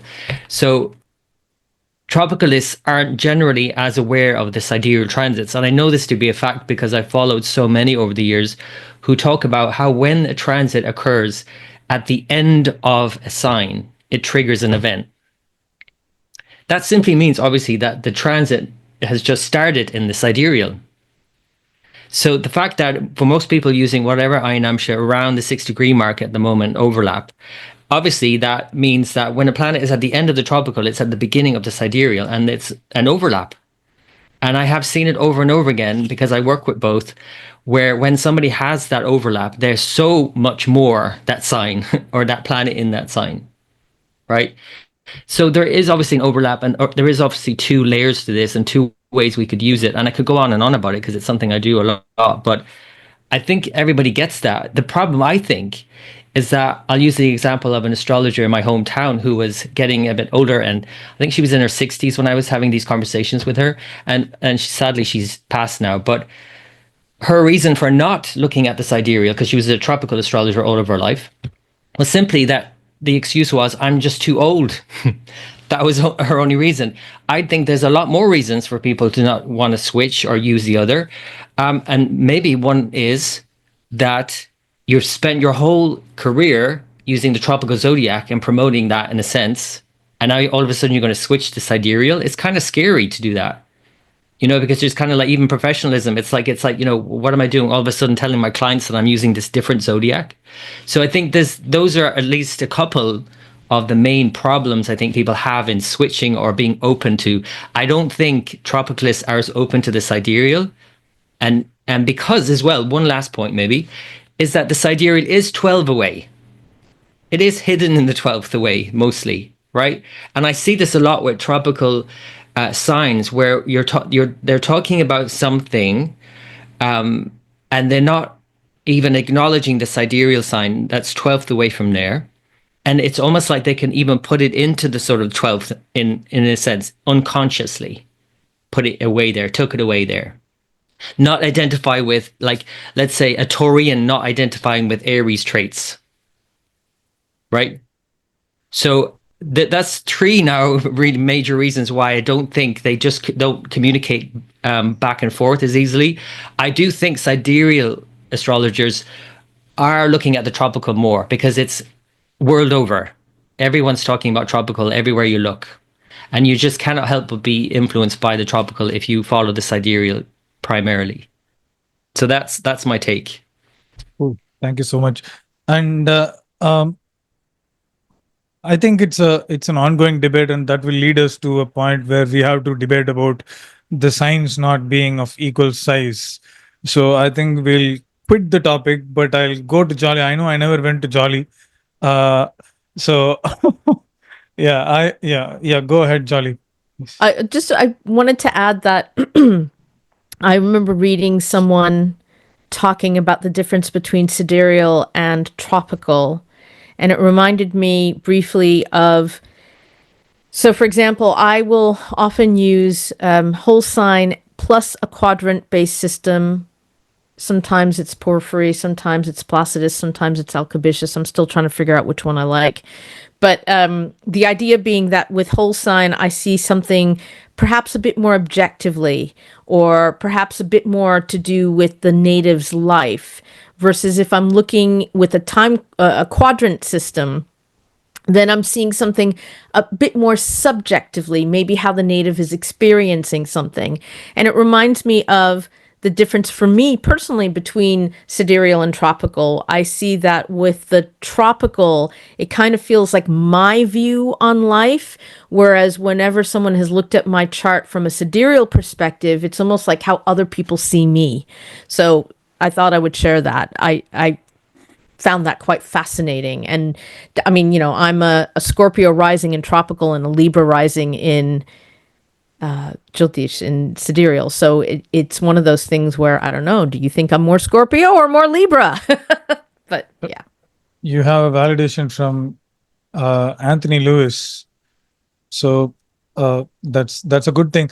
So I think you kind of nicely moved us into the next topic, which is the house system. So predominantly over the past 2000 years of Indian astrology that we know, we have always used the whole sign houses, except for some exceptions. And I think the quadrant houses made its way into India somewhere around the late 12th or early 13th century through the Persian works. And I think the first quadrant house system to make its way into India was porphyry, which is the Shripati house system in India.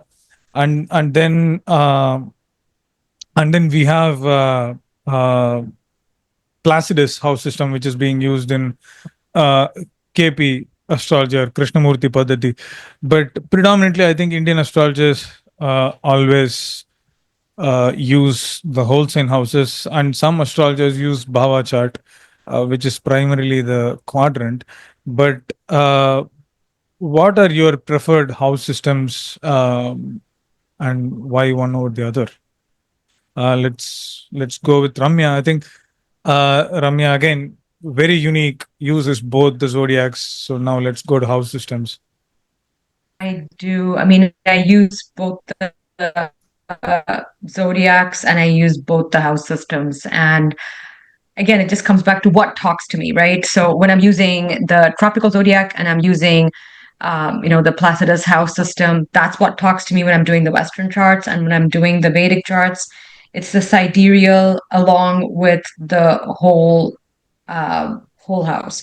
So I don't really know what to say. It's just like those are just what talks to me. That's what works for me. So that's what I use.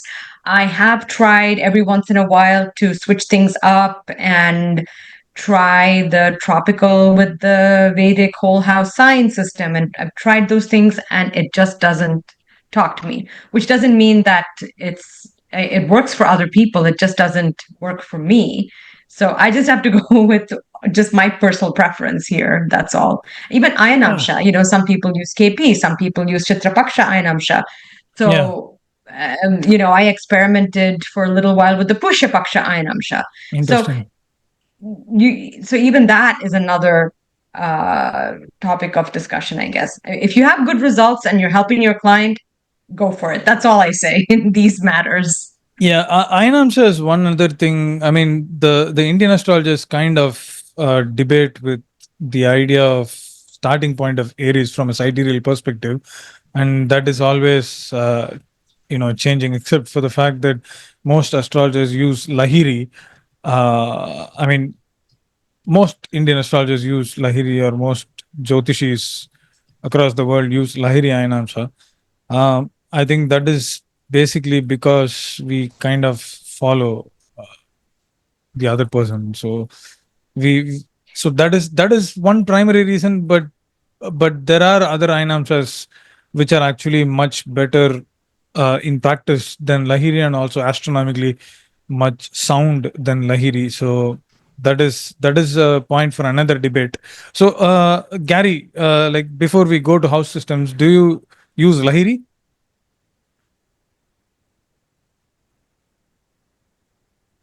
Yes, Chitrapaksha. I use the tradition. Again, I stick with tradition always. I've experimented like everyone else here, I'm sure, with so many different things. But then when it comes to it, I think you have to have something that's over you. Do you know what I'm saying? It's like, I know it's good to kind of just follow your gut. And I know it's good to follow your intuition, doing anything and practicing whatever. But my thought always, and my worry always, is if I'm practicing a certain way that I might like, and then worse, I teach that, and then 20 years later, I change my mind, I'm going to be like, oh, I've been teaching that for 20 years. So I'm very conscious of sticking with tradition all the way, and then experiment outside of that for myself. Okay. Yeah. Okay. So Ayanam says, who uses the sidereal zodiac? So Ramya, do you use Lahiri?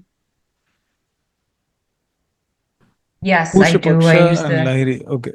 Muthu? Well, Pushyapaksha I experimented with, but I just used the Lahiri.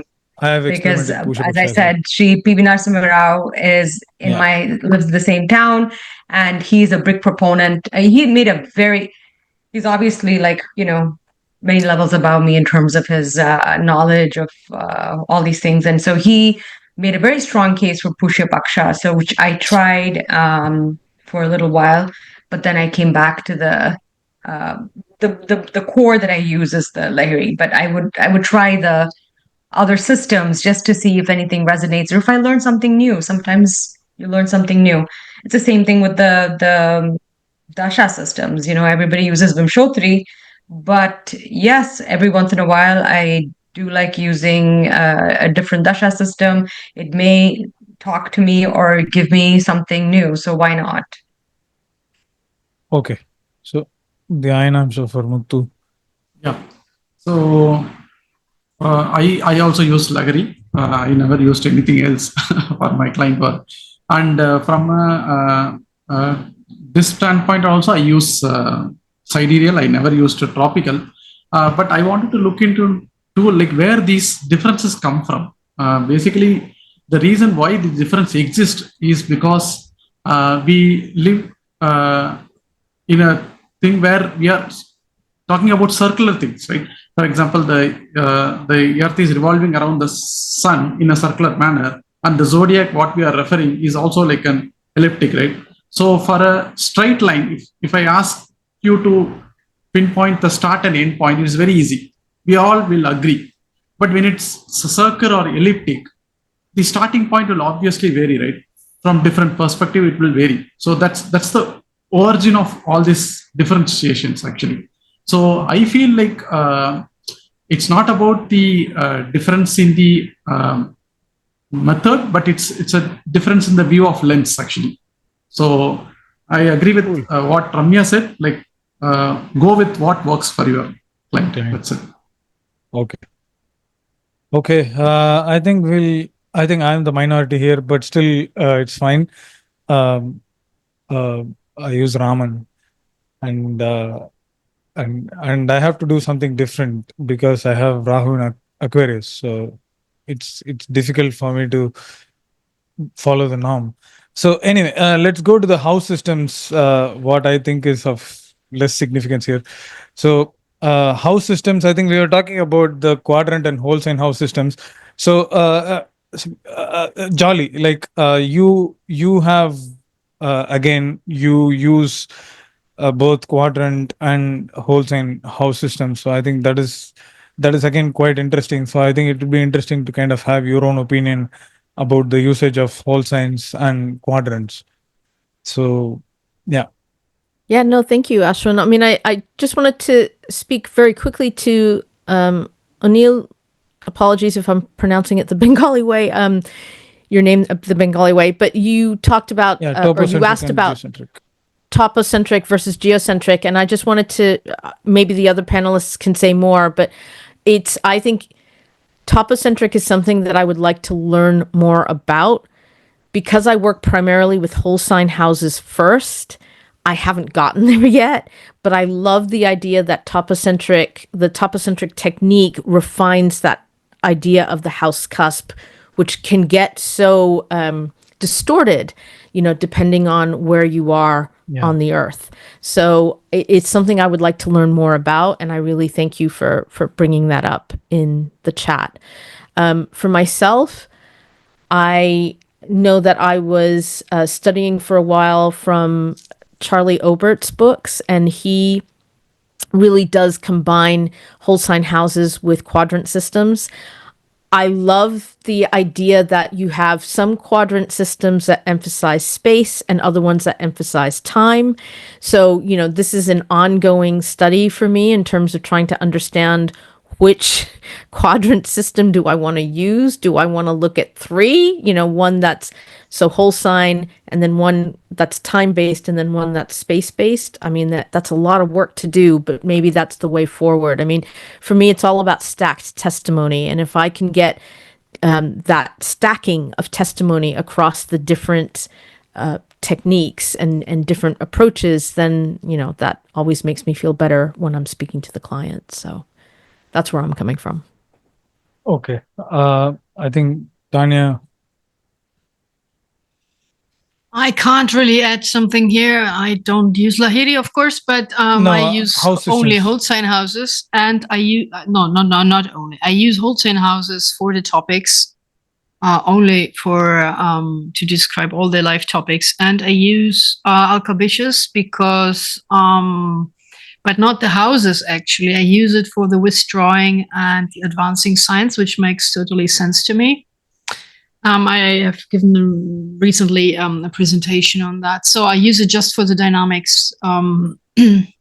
So I'm working in a middle way between them. So whole sign houses topics, and then I see which planet is withdrawing, which is particularly out of power, so to speak.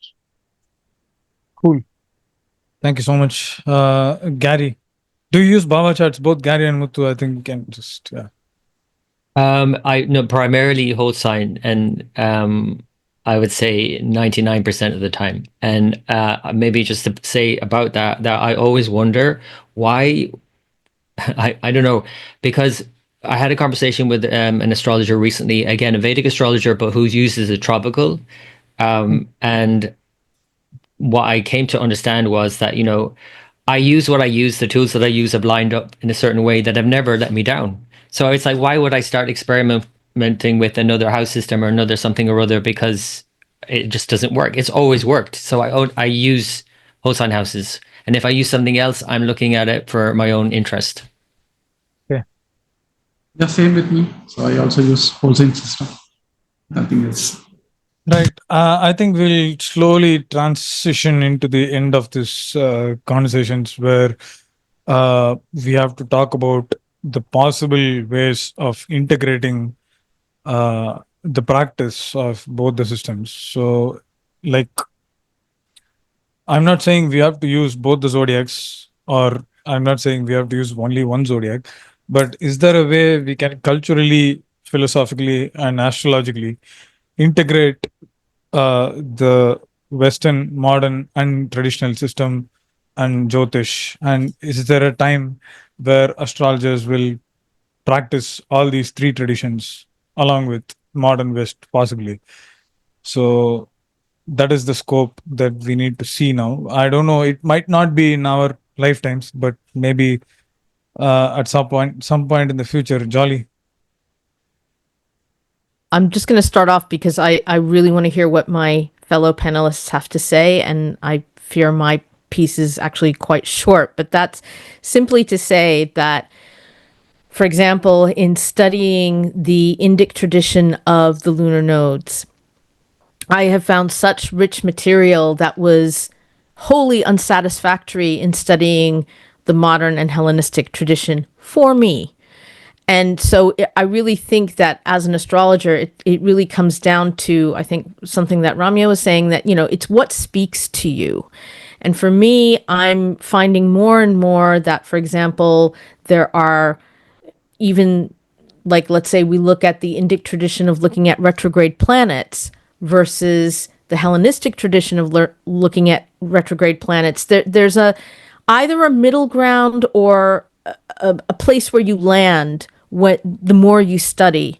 And that's where I'm coming from, where I'm finding I'm really drawing from so many different traditions. You could argue in some ways that the medieval Islamic tradition is actually the fusion of East and West, because it borrows so heavily from Ptolemy and Aristotle, but then, brings in the Indic traditions of the ninth part and the Dwada Shamsha and things like that. So for me, and that's probably one of the reasons why I'm so fascinated by medieval Islamic astrology, because I see the fusion there.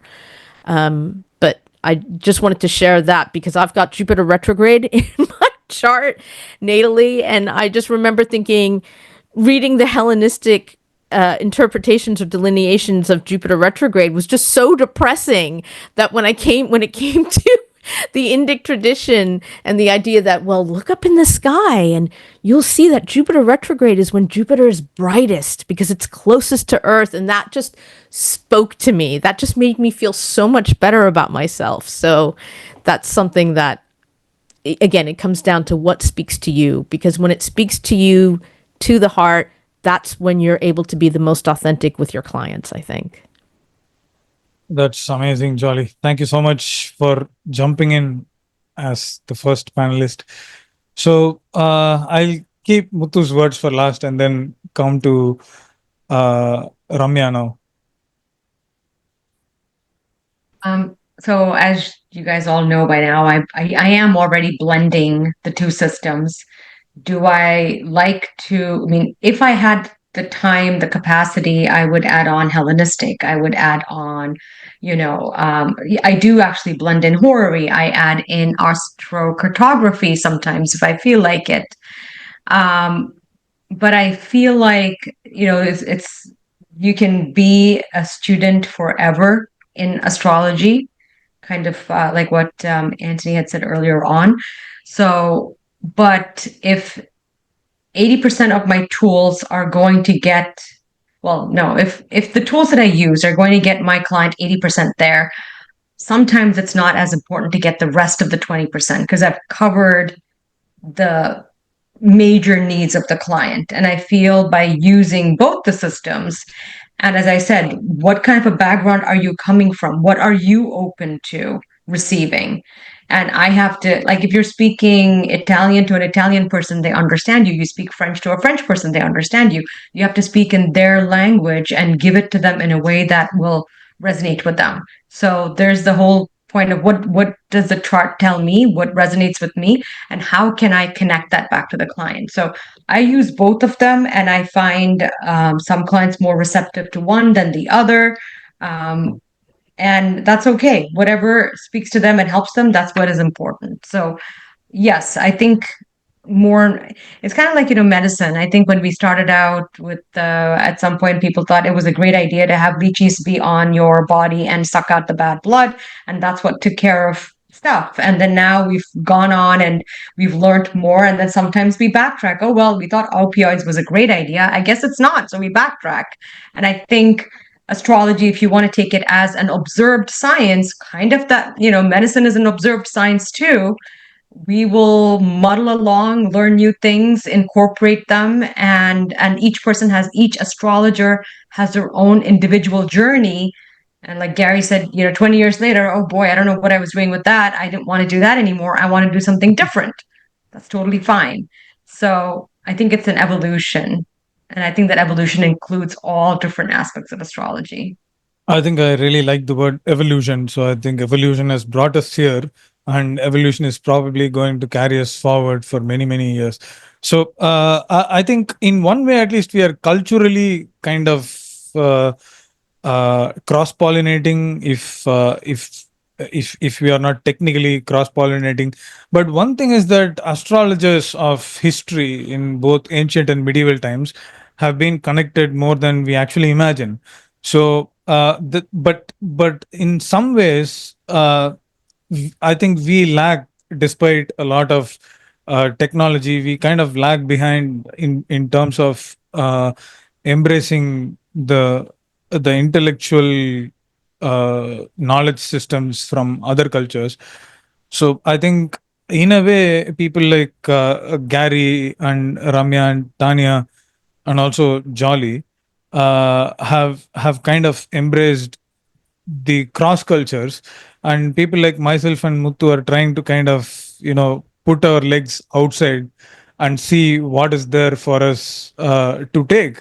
So I think the responsibility is with us, meaning, like, for example, if Gary has like 20 students from the West and if he's teaching Jyotish to those 20 students, I think we have 20 students who are actually carrying the Indian astrological tradition, and those 20 students will have so many other 20 students. So what is your future with this, Gary, like with Indian astrology? Do you plan to create more astrologers, or is that what you think of, or you kind of have some other goal as well? Well, for me, I don't have a plan necessarily to teach as much as I do just love working one-on-one with people. I think for me, that's where astrology hits the road running, and okay, this is put it into practice. So I like working with people one-on-one more so. I do teach, but my teacher, I want to just mention my teacher actually, because Pearl Finn has such a depth of knowledge of Vedic astrology, of Jyotish, and at the same time, she's Irish and she has a depth of knowledge of this culture. And she's at the moment studying. So this is maybe tying it back together, how cultures from those seemingly two complete disparate parts, like very far apart, like India and Ireland. But she's currently studying how the Irish language, the Gaelic language, has connections with Sanskrit. And now you're going to be like, what? So you're kind of like thinking, but all of these words she's picking out with the Irish language, how they even sound like Sanskrit and they have the same meaning. So for example, just one example is just the sun. In Irish, it's called Grian, Grini Surya Aditya. It's like there's so many connections between cultures that might seem completely separate. So what I would say, even though I sound like as well that I'm a complete traditionalist, and in a way I am integrating it by not, again, like you say, maybe technically, but maybe just culturally, because I am a Westerner. I study an Eastern art form, a science, and it's naturally already integrating then, because I'm going to bring my own philosophies, my own Western philosophies and thoughts about things to this framework. So you're already getting an integration. And apart from that, I guess I still mix up the outer planets and the transits, and I look at both the tropical and sidereal all the time. I don't do that in client work, but I'm looking at the transits all the time like that. They're the main two things that I integrate. Apart from that, I'm not really doing much integration. I'm not like using the techniques from Western astrology and mixing it with Vedic techniques. Those I keep separate. Okay. Also on similar lines, so do you think that philosophical underpinning or understanding the philosophical underpinning of the tradition is important? Yes, I do think it's important, and again, my teacher Pearl would have taught me that from the beginning, and she continues to teach that. That's underpinning all of it, I would say. But it's, again, I'm a Westerner, and even with Pearl, she's a Westerner. She's an Irish woman who's studying this, and it's not her culture. It's not my culture. So it's kind of like we have to, again, embrace our own cultures and bring that from the East, West, just like whatever Western cultures brought East. It's really, and anyway, we're all doing it. We're all already doing it, whether we know it or not. We're integrating both. And as Tanya said earlier, even historically, astrology blossomed when that started happening more. So who knows? Like everyone's saying that we're on this cusp, we're in this renaissance of astrology once more. Well, this is the time, and hopefully it will start to really blossom, and maybe more and more of these conversations will start to happen. Yeah, I think that's very lovely, and it takes us to Tanya, because Tanya has explored a lot of Indian astronomy and philosophy, and also Ayurveda. So, which brings us to the question where how much she is kind of invested in embracing more Indian tradition and passing on to the West, and the vice versa, because I think whatever she is doing in terms of Western tradition is also very, very important, because what she has done with Babylonian cosmology and Greek cosmology is something that most people have not done. I won't say no one has done, but at least as far as I know, many people have not done. But the way she has kind of tried to fuse and understand the best of all these ancient worlds is phenomenal, and which is going to be very evident in her upcoming book. So I think it will be very interesting to hear from her in terms of what does unification of these traditions really mean. I'm not seeing an unification as yet, because I think Westerners have many, many prejudices regarding Eastern astrology. Basically, most people think that Indians copied everything from the Greek, which is ridiculous, of course. So I'm not seeing it yet, but I think that more and more people are researching actually the texts. And for example, a recent example, I'm writing an article on, hopefully I pronounce that right, is that Varahamihira. I said it. This one, yes. So you can read on Wikipedia that he was born in the 1500s, right? Well, in the 5th century. Sorry. But in his book, I read some passages, and it is very interesting that he says in 2 of his books basically the same. And he says at his time, he refers to his own time and another time that was reported in ancient scriptures. And he says in his own time, the solstice was at the beginning of Cancer. And but in the old scriptures, he says it was in the Alesha Nakshatra. So I researched that with Stellarium, and this brings us way back. So if we look at the beginning of Cancer, it was around 50 BCE, 50 CE, so more or less. This would be already 500 years before people think he might have been born. But the other thing that he says in his book, when the solstice was in this particular nakshatra, that he mentions twice in 2 of his books. So it's not probably not an error from some translator. I researched when that would have happened, and this brings us back at least 1,000 years BCE. So what do you make with that? That is absolutely fascinating, and this is what fascinates me, because there's a bug, a big bug, and we always trust that people like Pingree and all Westerners got it right when they bring up a timeline. But I have my very strong doubts that we just should trust one person or 3 or 4, Westerners mostly, that set a timeline for an entire continent based on their translations, which are not always 100% correct, as we know from Pingree. Without wanting to smudge anybody, he was a genius, but he was just one.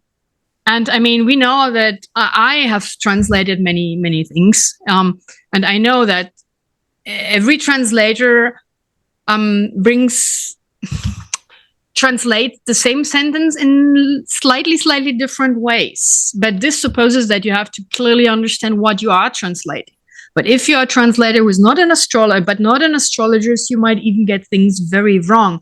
And he was writing about astronomy. So if the translator was not absolutely into astrology and astronomy, he might have, or she might have, got things wrong. So this being said, I think we need many, many more translations from the old scriptures. And especially, of course, we're talking about Sanskrit here, which is a very ancient language, which has so many different meanings for the same words. And I don't have to tell you, of course. But this makes this more and more complicated. And we have just very few translations. And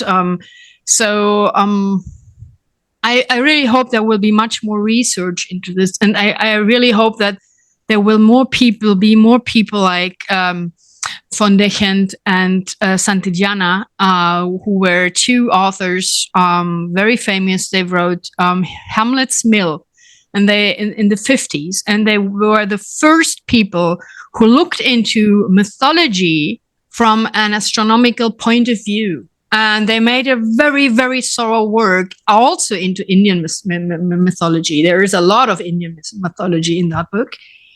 And they basically say that the precession of the equinoxes was built into mythology of all people. India, North America, South America, they give so many examples. And also the stories, the religion, the figures, they all, if you study this, it is a repetition of stories that change names. Yeah. So I could go on, and Ashley knows that. So I stop. But yes, I would really think that we need more research. That is what I have to say on that topic. So my last bullet, I'll go to Muthu. Yeah. I think most of the things are already covered, but still I'll give my 2 cents. I know you still have something always. That is the reason why I saved you for last. Yeah. The first thing, probably, like from an Indian perspective, we use Vimshottari Dasha for most of the timing of events. But after hearing Anthony's primary direction, I had a very interest in applying that in the prediction of timing of events. Of course, I'm not going to use it in a client work immediately. Probably I first use it for my own research. Then probably if it works, then I might take it to the client work.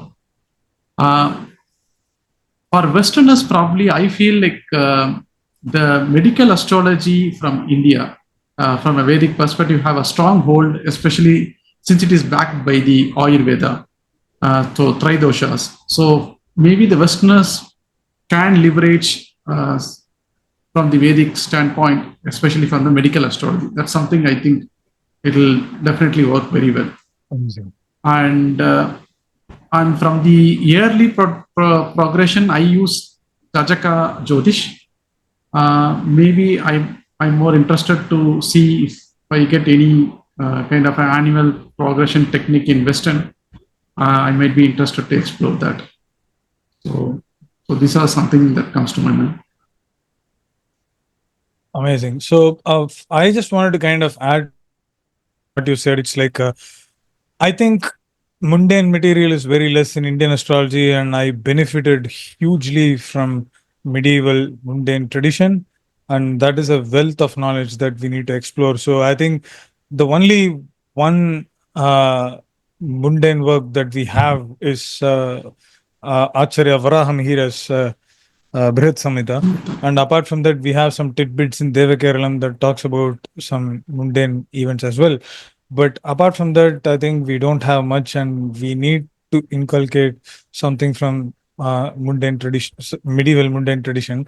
And I've been studying it for the past 4, 5, 6 years now, and Yeah, it's very rich. So with that, I think we'll come to concluding remarks. It's obviously very important for us to do cross-cultural astrology, and Jolly and myself had a very huge conversation. I cannot reveal what it is, but still, we went into this rabbit hole and ended up basically going nowhere, but still having a wonderful conversation. Concluding that we have to kind of find a common ground where we should cross-pollinate and further the astrological development and also the development of an astrologer itself. So with that, I think we'll conclude this panel discussion, and it's been a very rich dialogue and also very respectful dialogue between 5 planets that are non-luminaries. So thank you so much, everyone, for joining, and I hope you enjoy the rest of the conference. We have astrologer Vanita Lenka's talk coming up after this at 10:45, which is 19 minutes away from now, and we all hope you will attend the talk and enjoy that as well. Vanita is fondly called as the transit queen by her followers. She is very popular on YouTube, and if you stay back, you will kind of find some really good tidbits or shortcuts as to how to make important predictions just with transits. So stick around and enjoy the rest of the conference. Thank you so much.